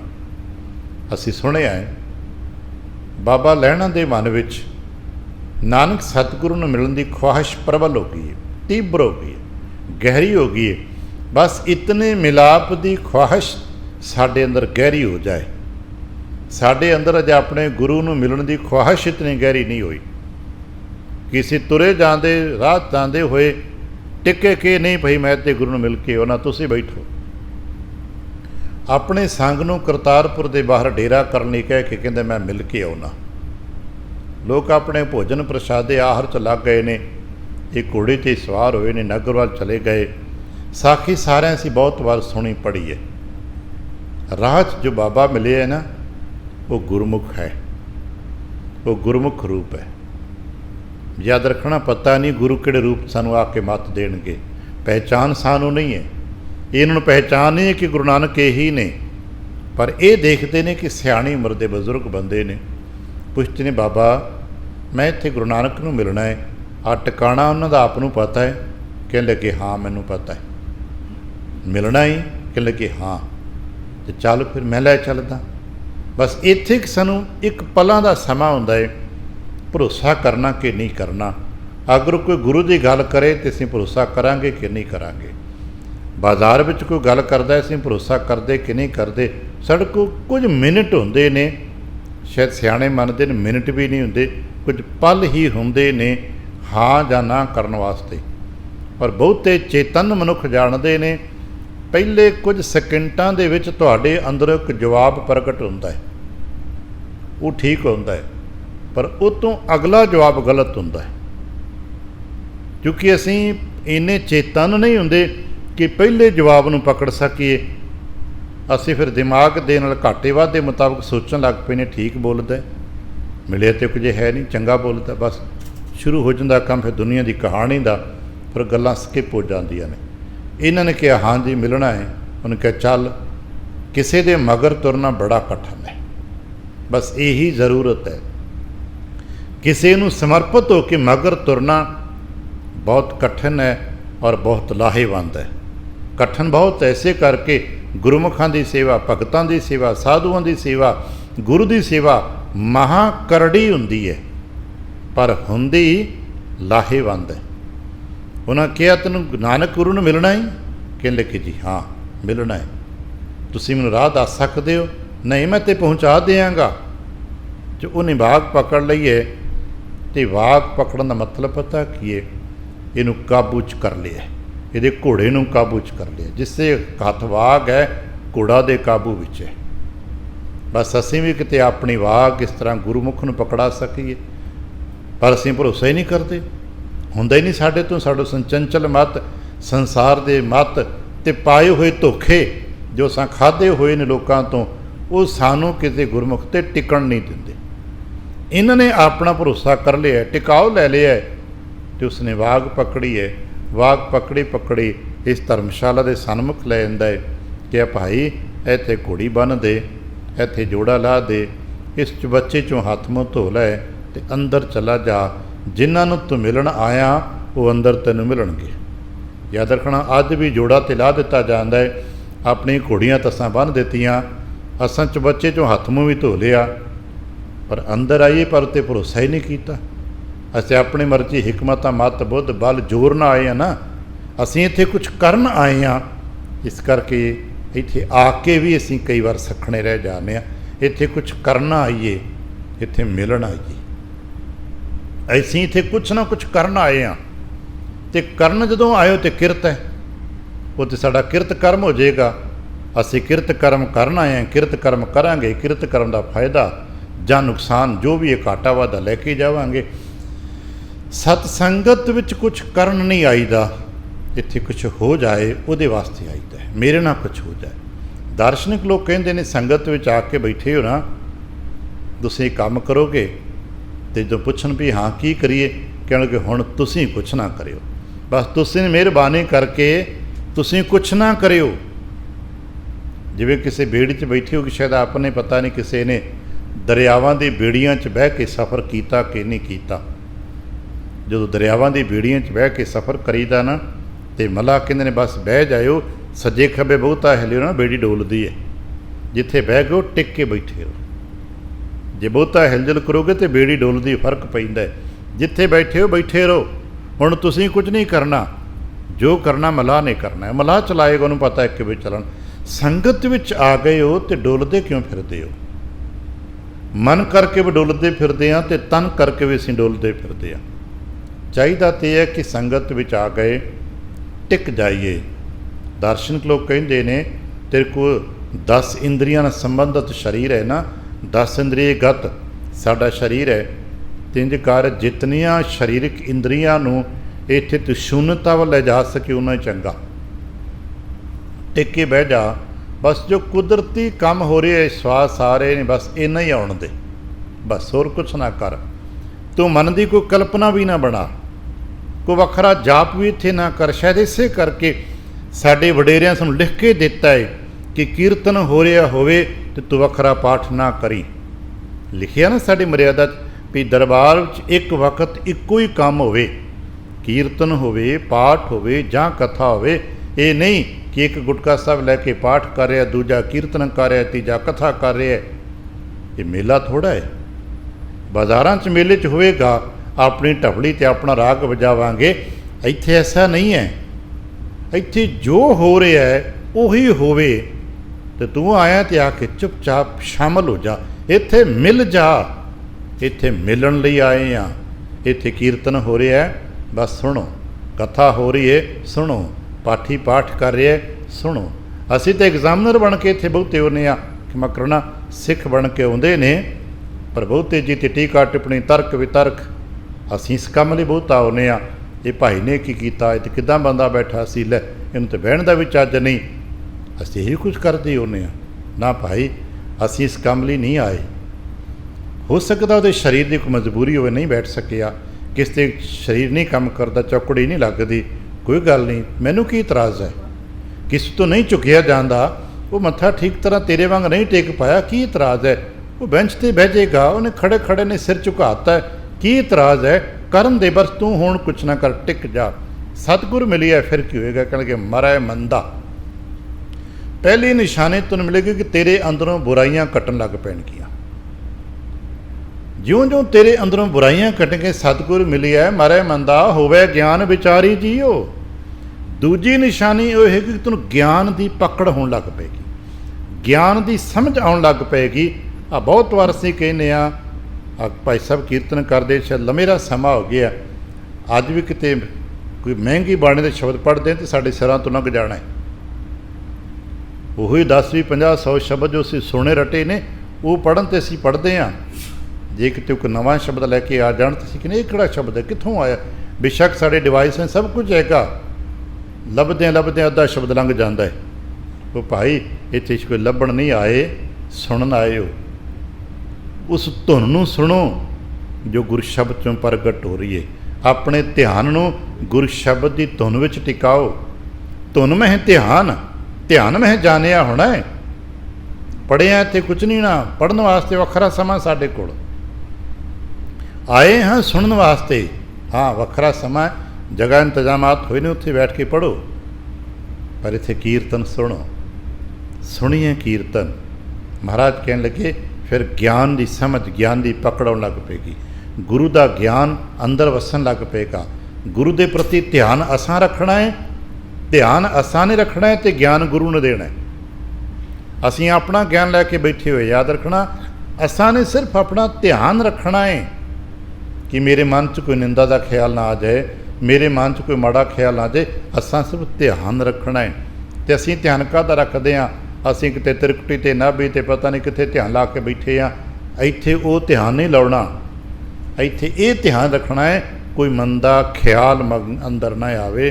ਅਤੇ ਧਿਆਨ ਰੱਖਣਾ ਹੈ ਜੋ ਕੀਰਤਨੀਏ ਕੀਰਤਨ ਕਰ ਰਹੇ ਨੇ, ਮੈਂ ਧਿਆਨ ਨਾਲ ਸੁਣਾ। ਸਮਝ ਨਹੀਂ ਆਇਆ, ਕੋਈ ਗੱਲ ਨਹੀਂ, ਸੁਣਾ ਤੇ ਧਿਆਨ ਦੇ ਨਾਲ ਨਾ। ਅਤੇ ਜਦੋਂ ਮੈਂ ਧਿਆਨ ਰੱਖਾਂਗਾ ਅਤੇ ਗਿਆਨ ਦਾ ਦਾਤਾ ਤੇ ਗੁਰੂ ਹੈ ਨਾ, ਉਹ ਤਾਂ ਗੂੰਗੀਆਂ ਨੂੰ ਫਿਰ ਦਿੰਦਾ ਹੈ। ਆ ਪੰਜੋਖਰਾ ਸਾਹਿਬ ਬਹੁਤ ਦੂਰ ਨਹੀਂ ਹੈ ਨਾ ਇੱਥੋਂ, ਉਹ ਤਾਂ ਬੋੜਿਆਂ ਤੇ ਗੂੰਗੀਆਂ ਨੂੰ ਵੀ ਗਿਆਨ ਦਿੰਦੇ ਨੇ, ਬਸ਼ਰਤੇ ਕੋਈ ਧਿਆਨ 'ਤੇ ਰੱਖੇ, ਕੋਈ ਧਿਆਨ ਪ੍ਰਾਪਤੀ 'ਤੇ ਕਰੇ। ਫਿਰ ਇੱਕ ਬੜਾ ਪਿਆਰਾ ਬਚਨ ਆਪਣੇ ਪੜ੍ਹਿਆ ਹੋਣਾ, ਸਹਿਜ ਪਾਠ ਕਰਦੇ ਹਾਂ। ਸਹਿਜ ਪਾਠ ਸਿਰਫ ਸੋਈਆਂ 'ਚ ਬੜਾ ਪਿਆਰਾ ਬਚਨ ਹੈ, ਗੁਰ ਗਿਆਨ ਆਰੋ ਧਿਆਨ। ਗੁਰੂ ਦਾ ਗਿਆਨ ਜਦੋਂ ਮਿਲਦਾ ਹੈ, ਧਿਆਨ ਮਿਲਦਾ ਹੈ, ਅਤੇ ਫਿਰ ਕੀ ਹੁੰਦਾ? ਤਤ ਸਿਉ ਤਤ ਮਿਲਾਵੈ। ਸਾਡੇ ਜੀਵਨ ਤੱਤ ਨੂੰ, ਆਤਮ ਤੱਤ ਨੂੰ ਪਰਮਾਤਮਾ ਆਪਣੇ ਮੇਨ ਤੱਤ ਨਾਲ ਮਿਲਾ ਲੈਂਦਾ ਹੈ। ਗੁਰੂ ਗਿਆਨ ਔਰ ਧਿਆਨ ਤਤ ਸਿਉ ਤਤ ਮਿਲਾਵੈ। ਗੁਰੂ ਮਿਲਦੇ ਨੇ ਅਤੇ ਫਿਰ ਪਹਿਲੀ ਗੱਲ ਮਰੈ ਮੰਦਾ, ਮਾੜੇ ਚੱਗਾ, ਮਾੜੀਆਂ ਗੱਲਾਂ, ਮਾੜੇ ਵਿਚਾਰ ਮੁੱਕਣ ਲੱਗ ਪੈਂਦੇ ਨੇ। ਤੇ ਹੋਵੇ ਗਿਆਨ। ਹੋਣ ਲੱਗ ਪੈਂਦਾ ਗਿਆਨ, ਵਿਚਾਰੀ ਗਿਆਨ ਦਾ ਵਿਚਾਰਵਾਨ, ਤੇ ਵਿਚਾਰਵਾਨ ਵਿਅਕਤੀ ਹੋ ਜਾਂਦਾ ਹੈ। ਇਸੇ ਕਰਕੇ ਵੇਖਿਆ ਹੋਣਾ ਜਿਹੜੇ ਸਤਸੰਗੀ ਮਨੁੱਖ ਨੇ ਨਾ, ਬੇਸ਼ੱਕ ਬਹੁਤ ਕਈ ਵਾਰ ਪੜ੍ਹੇ ਲਿਖੇ ਨਹੀਂ ਹੁੰਦੇ, ਪਰ ਵਿਚਾਰ ਦੀ ਗੱਲ ਬੜੀ ਮਾਰਕੇ ਦੀ ਕਰਦੇ ਨੇ। ਆ ਪੁਰਾਣੇ ਬਜ਼ੁਰਗਾਂ ਜਿਨ੍ਹਾਂ ਨੂੰ ਉਮਰਾਂ ਲਗਾਈਆਂ ਸਤਸੰਗਤ ਵਿੱਚ, ਬੇਸ਼ੱਕ ਬਹੁਤੇ ਪੜ੍ਹੇ ਲਿਖੇ ਕਈ ਵਾਰ ਨਹੀਂ ਮਿਲਦੇ, ਪਰ ਵਿਚਾਰ ਦੀ ਗੱਲ ਬੜੀ ਵਧੀਆ, ਜੀਵਨ ਦਰਸ਼ਨ ਦੀ ਗੱਲ ਉਹਨਾਂ ਕੋਲ ਬੜੀ ਵਧੀਆ ਹੁੰਦੀ ਹੈ। ਹਾਂ, ਆਲੇ ਦੁਆਲੇ ਦੀ ਅਖਬਾਰ 'ਚ ਕੀ ਲਿਖਿਆ ਉਹ ਨਹੀਂ ਪਤਾ ਉਹਨੂੰ, ਪਰ ਜੁਗਤ ਜੀਵਨ ਦੀ ਪੁੱਛ ਲਓ, ਦੱਸ ਦੇਣਗੇ ਕਿੱਦਾਂ ਕਰੋ ਕਿੱਦਾਂ ਨਾ ਕਰੋ। ਸੱਚ ਝੂਠ ਤਾਂ ਨਿਰਣਾ ਕਰ ਸਕਦੇ ਨੇ, ਉਹ ਦੁੱਖਾਂ ਅਤੇ ਕਲੇਸ਼ਾਂ ਤੋਂ ਬਚਣ ਦਾ ਸਾਧਨ ਦੇ ਸਕਦੇ ਨੇ, ਕਿਉਂਕਿ ਉਹਨਾਂ ਕੋਲ ਵਿਚਾਰ ਹੈ, ਅਤੇ ਵਿਚਾਰ ਹੀ ਤੇ ਮਨ ਨੂੰ ਮਾਰਦਾ ਹੈ। ਮਹਾਰਾਜ ਕਹਿਣ ਲੱਗੇ, ਐਸਾ ਕਿ ਗੁਰਮੁਖ ਐਸੀ ਬਖਸ਼ਿਸ਼ਾਂ ਮਿਲਣ ਤੇ ਸਹੀ, ਮੈਂ ਆਪਣਾ ਤਨ ਮਨ ਕੱਟ ਕੱਟ ਕੇ ਭੇਟ ਕਰ ਦਿਆਂ। ਸਾਡੇ ਅੰਦਰ ਵੀ ਕਿਤੇ ਖੁਆਇਸ਼ ਹੋ ਜਾਏ, ਇਹ ਜਿਗਿਆਸਾ ਪੈਦਾ ਹੋ ਜਾਏ ਕਿ ਮੈਨੂੰ ਗੁਰਦੇਵ ਕਿਰਪਾ ਕਰੋ, ਆਪਣੇ ਗੁਰਮੁਖ ਸੰਗਤ ਮਿਲਾ ਦਿਓ। ਇੱਕ ਬੜਾ ਪਿਆਰਾ ਬਚਨ ਅਸੀਂ ਪਾਠ ਕਰਦੇ ਹਾਂ, ਗੁਰਦੇਵ ਸੰਗਤ ਪ੍ਰਭ ਮੇਲ ਕਰ ਕਿਰਪਾ। ਸ਼੍ਰੀ ਸੁਖਮਨੀ ਸਾਹਿਬ ਤੋਂ ਪਹਿਲਾਂ ਆਦ ਬਚਨ ਪੜ੍ਹਦੇ ਨਾ, ਇਹ ਸ਼ਲੋਕ ਆਦ ਅੰਤ ਪੜ੍ਹਨਾ, ਗੁਰਦੇਵ ਮਾਤਾ ਗੁਰਦੇਵ ਪਿਤਾ, ਉਹਦੇ 'ਚ ਬੜੀ ਪਿਆਰੀ ਤੁਕ ਹੈ, ਗੁਰਦੇਵ ਸੰਗਤ ਪ੍ਰਭ ਮੇਲ ਕਰ ਕਿਰਪਾ। ਮੈਨੂੰ ਗੁਰਦੇਵ ਦੀ ਸੰਗਤ ਮਿਲਾ, ਮੇਰੇ 'ਤੇ ਕਿਰਪਾ ਕਰ। ਪੁੱਛਿਆ ਕਿਉਂ, ਕੀ ਚਾਹੀਦਾ ਤੈਨੂੰ? ਕਹਿਣ ਲੱਗੇ, ਜਿਤ ਲਾਗ ਮੁਗਧ ਪਾਪੀ, ਮੈਂ ਪਾਪੀ ਵੀ ਤਰ ਜਾਵਾਂਗਾ ਜੇ ਸੰਗਤ ਨਾ ਲੱਗ ਕੇ। ਅੱਜ ਕਹਿਣ ਲੱਗੇ, ਮੈਨੂੰ ਕਿਤੇ ਮਿਲੇ ਤਾਂ ਹਉ ਮਨ ਤਨ ਦੇਵਾਂ ਤਿਸ ਕਾਟ ਸ਼ਰੀਰ ਆਰਾਮ, ਹਉ ਮਨ ਤਨ ਕਾਟ ਕਾਟ ਤਿਸ ਦੇਈ, ਜੋ ਸਤਿਗੁਰ ਬਚਨ ਸੁਣਾਏ। ਜੋ ਕਿਤੇ ਮੈਨੂੰ ਗੁਰੂ ਕੇ ਬਚਨ ਸੁਣਾ ਦੇਵੇ, ਉਹ ਤੋਂ ਮੈਂ ਆਪਣਾ ਤਨ ਮਨ ਭੇਟਾ ਕਰ ਦਿਆਂ। ਆਪ ਤਿਲੰਗ ਰਾਗ ਤੇ ਸੂਹੀ ਰਾਗ 'ਤੇ ਅਸੀਂ ਬਹੁਤ ਬਚਨ, ਕੋਈ ਆਣ ਮਿਲਾਵੇ ਮੇਰਾ ਸਤਿਗੁਰ ਪੂਰਾ, ਅਸੀਂ ਪੜ੍ਹਦੇ ਨਾ ਬਚਨ, ਉਹ 'ਚ ਕਹਿੰਦੇ ਨਾ, ਤਨ ਮਨ ਕਾਟ ਕਾਟ ਸਵਰਪੀ, ਵਿੱਚ ਅਗਨੀ ਆਪ ਜਲਾਈ, ਮੈਂ ਸਭ ਕੁਝ ਭੇਟ ਕਰ ਦਿਆਂਗਾ। ਗੁਰ ਸਤਿਗੁਰ ਕੀ ਜੋ ਬਾਤ ਸੁਣਾਵੇ, ਸੋ ਭਾਈ ਸੋ ਮੇਰਾ ਵੀਰ। ਪਰ ਕਿਤਨਾ ਕੁ ਅਸੀਂ ਮਾਣ ਕਰਦੇ ਹਾਂ, ਅਸੀਂ ਤੇ ਮਜ਼ਦੂਰ ਜਿਤਨਾ ਬੰਦਾ ਨਹੀਂ ਸਮਝਦੇ ਜੋ ਸਾਨੂੰ ਬਾਣੀ ਪੜ੍ਹ ਕੇ ਸੁਣਾਉਂਦਾ ਹੈ। ਯਤਨ ਕਰੀਏ ਬਾਣੀ ਦੇ ਅਤ ਕਦਰ ਕਰਨ ਦੀ। ਕਹਿਣ ਲੱਗੇ, ਹਰ ਮੇਰੇ ਮਨ ਬੈਰਾਗ ਭਇਆ, ਹੌਲੀ ਹੌਲੀ ਮੇਰੇ ਮਨ 'ਚ ਬੈਰਾਗ ਹੋ ਗਿਆ, ਮੈਂ ਬੈਰਾਗੀ ਹੋ ਗਿਆ। ਮੈਨੂੰ ਚਾਹੀਦਾ ਹੈ ਗੁਰੂ, ਮੈਨੂੰ ਚਾਹੀਦਾ ਹੈ ਗੁਰਮੁਖ। ਮੇਰੇ ਮਨ ਬੈਰਾਗ ਭਇਆ ਬੈਰਾਗੀ, ਜੋ ਬੈਰਾਗ ਹੋਇਆ ਤੇ ਬੈਰਾਗੀ ਹੋ ਗਿਆ। ਬੈਰਾਗੀ ਕੰਠੀ ਵਾਲਾ ਨਹੀਂ ਹੈ, ਇਹ ਬੈਰਾਗੀ ਮਿਲਾਪ ਹਾਸਲ ਕਰਨਾ ਚਾਹੁੰਦਾ ਹੈ, ਇਹ ਬੈਰਾਗੀ ਮਿਲਣਾ ਚਾਹੁੰਦਾ ਹੈ। ਬੈਰਾਗੀ ਹੋ ਕੇ ਕੀ ਕਰੋਗੇ? ਕਿ ਲੱਗੇ ਬੈਰਾਗੀ ਰਾਮ ਹੈ ਗਾਉਂਗੋ, ਬਸ ਮੈਂ ਰਾਮ ਹੀ ਗਾਉਣਾ, ਮੈਂ ਤੇ ਵਾਹਿਗੁਰੂ ਗੁਰੂ ਜਪਦਾ। ਤੇ ਬੈਰਾਗੀ ਦੀ ਨਿਸ਼ਾਨੀ ਪਤਾ ਕੀ ਹੈ? ਕਦੇ ਕਦੇ ਇੱਥੇ ਕਦੇ ਕਦੇ ਮਿਲਦੇ ਨੇ, ਕੀਰਤਨ ਹੋ ਰਿਹਾ ਹੈ ਜਾਂ ਇਕੱਲੇ ਬੈਠੇ ਵਾਹਿਗੁਰੂ ਵਾਹਿਗੁਰੂ ਜਪਦੇ ਨੇ, ਗੱਚ ਭਰਿਆ ਹੁੰਦਾ, ਨੇਤਰ ਛਲਕ ਰਹੇ ਹੁੰਦੇ ਨੇ, ਨੇਤਰ ਡੁੱਲ ਰਹੇ ਹੁੰਦੇ ਨੇ, ਉਹ ਬੈਰਾਗੀ ਹੁੰਦੇ ਨੇ, ਜਿਹੜੇ ਬੇਨਤੀ ਕਰੇ, ਮਹਾਰਾਜ ਕਿਰਪਾ ਕਰੋ, ਦਰਸ਼ਨ ਦੇਖ ਜੀਵਾ ਗੁਰ ਤੇਰਾ। ਸੱਚੇ ਪਾਤਸ਼ਾਹ, ਹਾਂ ਅਪਰਾਧੀ ਗੁਨਹਗਾਰ ਹਾਂ, ਬੇਮੁਖ ਮੰਦਾ ਕਹਿ ਰਹੇ ਹੁੰਦੇ, ਉਹ ਬੈਰਾਗੀ ਹੁੰਦੇ ਨੇ। ਪੁੱਛੀ ਕੋਈ ਦੁੱਖ ਹੈ, ਬਾਬਾ ਕਿਉਂ ਰੋਂਦਾ ਪਿਆ? ਕਹਿਣ ਲੱਗਾ, ਰੋਂਦਾ ਥੋੜ੍ਹਾ ਪਿਆ। ਮੈਂ ਰੋਇਆ ਕਦੋਂ? ਪਰ ਦੇਖਿਆ ਰੋ ਰਿਹਾ, ਉਹ ਦਰਅਸਲ ਰੋ ਨਹੀਂ ਰਿਹਾ, ਬੈਰਾਗ ਛਲਕ ਰਿਹਾ ਉਹਦਾ। ਗੁਰਦੇਵ ਕਿਰਪਾ ਕਰਨ, ਕਦੇ ਕੀਰਤਨ ਸੁਣਦਿਆਂ ਬਾਣੀ ਪੜ੍ਹਦਿਆਂ ਸਾਡੇ ਅੰਦਰ ਵੀ ਐਸੀ ਛਲ ਪੈਦਾ ਹੋ ਜਾਏ। ਕਹਿਣ ਲੱਗੇ, ਮੇਰੇ ਮਨ ਬੈਰਾਗ ਭਇਆ ਬੈਰਾਗੀ, ਮਿਲ ਗੁਰ ਦਰਸ਼ਨ ਸੁਖ ਪਾਏ। ਕਿਉਂਕਿ ਨਹੀਂ ਸਮਝ ਆ ਗਈ ਹੈ ਕਿ ਗੁਰੂ ਦਰਸ਼ਨ ਵਿੱਚ ਹੀ ਸੁੱਖ ਹੈ, ਗੁਰੂ ਕੇ ਦਰਸ਼ਨਾਂ ਵਿੱਚ ਹੀ ਜੀਵਨ ਹੈ। ਅਤੇ ਕਹਿਣ ਲੱਗੇ, ਹੁਣ ਕੀ ਕਰੋਗੇ? ਕਹਿਣ ਲੱਗੇ ਕਿ ਬੇਨਤੀ ਤਾਂ ਕਰ ਹੀ ਸਕਦੇ ਨਾ, ਮੈਂ ਹੋਰ ਕੁਝ ਨਹੀਂ ਕਰ ਸਕਦਾ, ਪਰ ਇੱਕ ਬੇਨਤੀ ਤਾਂ ਕਰ ਹੀ ਸਕਦਾ ਨਾ, ਅਤੇ ਆਪਾਂ ਕਿਤੇ ਸਾਂਝੀ ਕਰ ਲਈਏ। ਹਰ ਹਰ ਕਿਰਪਾ ਕਰੋ ਸੁਖ ਦਾਤੇ, ਹੇ ਵਾਹਿਗੁਰੂ, ਹੇ ਵਾਹਿਗੁਰੂ, ਹੇ ਸੁੱਖਾਂ ਦੇ ਦਾਤੇ, ਮੇਰੇ 'ਤੇ ਕਿਰਪਾ ਕਰ ਦਿਓ। ਅਤੇ ਜੇ ਮਹਾਰਾਜ ਪੁੱਛ ਲਣ ਕੀ ਚਾਹੀਦਾ ਜੀ? ਹਰ ਹਰ ਕਿਰਪਾ ਕਰੋ ਸੁਖ ਦਾਤੇ, ਦੇ ਸਤਿਗੁਰ ਚਰਨ ਹਮ ਧੂਰਾ, ਕਿ ਸਤਿਗੁਰ ਦੇ ਚਰਨਾਂ ਦੇ ਧੂੜ ਹੀ ਦੇ ਦੇ। ਫਿਰ ਬੜੇ ਪਿਆਰ ਨਾਲ ਇੱਕ ਥਾਂ 'ਤੇ ਕਿਹਾ, ਮਹਾਰਾਜ ਕਿਤੇ ਆਪਣੇ ਗੁਰਸਿੱਖਾਂ ਦੀ ਧੂੜ ਦੇ ਦੇ, ਗੁਰਸਿੱਖਾਂ ਕੀ ਹਰ ਧੂੜ ਦੇ, ਹਮ ਪਾਪੀ ਪੀਗਤ ਪਾਏ। ਤੇਰੀ ਚਰਨ ਧੂੜ ਤੇ ਬਹੁਤ ਕੀਮਤੀ ਤੇ ਬਹੁਤ ਵੱਡੀ ਹੈ, ਕਿਤੇ ਆਪਣੇ ਗੁਰਸਿੱਖਾਂ ਦੀ ਚਰਨ ਧੂੜ ਦੇ ਦੇ। ਅੱਜ ਕਹਿਣ ਲੱਗੇ, ਦੇ ਸਤਿਗੁਰ ਚਰਨ ਹਮ ਧੂਰਾ, ਕੋਈ ਆਣ ਮਿਲਾਵੇ ਮੇਰਾ ਸਤਿਗੁਰ ਪੂਰਾ। ਉਹ ਭਾਈ ਕੋਈ ਹੋਵੇ ਜੋ ਮੈਨੂੰ ਮਿਲਾ ਦੇਵੇ, ਕੋਈ ਜਨ ਹਰ ਸਿਉ ਦੇਵੈ ਜੋਰ, ਚਰਨ ਗਹਾਉ ਬਕੰਸ਼ ਬਰਸਨਾ, ਦੀਜੇ ਪ੍ਰਾਨ ਆਕੂਰ। ਇਹੀ ਗੱਲ ਨੂੰ ਮਹਾਰਾਜ ਕਹਿੰਦੇ ਕਿ ਕੋਈ ਜਾਣੇ ਕਵਨ ਇਹਾਂ ਜਗਮੀਤ। ਬਸ ਇਹ ਰਹੱਸ ਹੈ। ਬਿਰਲੇ ਜੀ ਸਮਝਦੇ ਨੇ ਕਿ ਮਿੱਤਰ ਕੌਣ ਹੈ, ਤੇ ਮਿੱਤਰ ਉਹੀ ਜੇ ਜੋ ਪ੍ਰਭੂ ਦੀ ਗੱਲ ਸੁਣਾਏ, ਮਿੱਤਰ ਉਹੀ ਜੇ ਪ੍ਰਭੂ ਨੂੰ ਮਿਲਾ ਦੇਵੇ, ਮਿੱਤਰ ਉਹੀ ਜੇ ਵਿਕਾਰ ਤੋਂ ਕੱਢ ਕੇ ਸੰਗਤ ਵਿੱਚ ਲੈ ਆਵੇ। ਗੁਰਦੇਵ ਕਿਰਪਾ ਕਰਨ ਐਸੇ ਪਿਆਰਿਆਂ ਦੀ ਤਲਾਸ਼, ਐਸੇ ਪਿਆਰਿਆਂ ਦੇ ਮਿਲਾਪ ਲਈ ਤੜਪ ਸਾਡੇ ਅੰਦਰ ਪੈਦਾ ਹੋਵੇ। ਹਰ ਰੋਜ਼ ਕਹੀਏ ਸਹੀ ਪਿਆਰੇ ਮੇਲ, ਜਿਨ੍ਹਾਂ ਮਿਲਿਆ ਤੇਰਾ ਨਾਮ ਚਿੱਤੇ ਆਵੇ। ਭੁੱਲ ਚੁੱਕ ਦੀ ਖਿਮਾ, ਆਸੀਸ ਅਤੇ ਪਿਆਰ ਦਿੰਦਿਆਂ ਫਤਿਹ ਬੁਲਾਵਣਾ। ਵਾਹਿਗੁਰੂ ਜੀ ਕਾ ਖਾਲਸਾ, ਵਾਹਿਗੁਰੂ ਜੀ ਕੀ ਫਤਿਹ।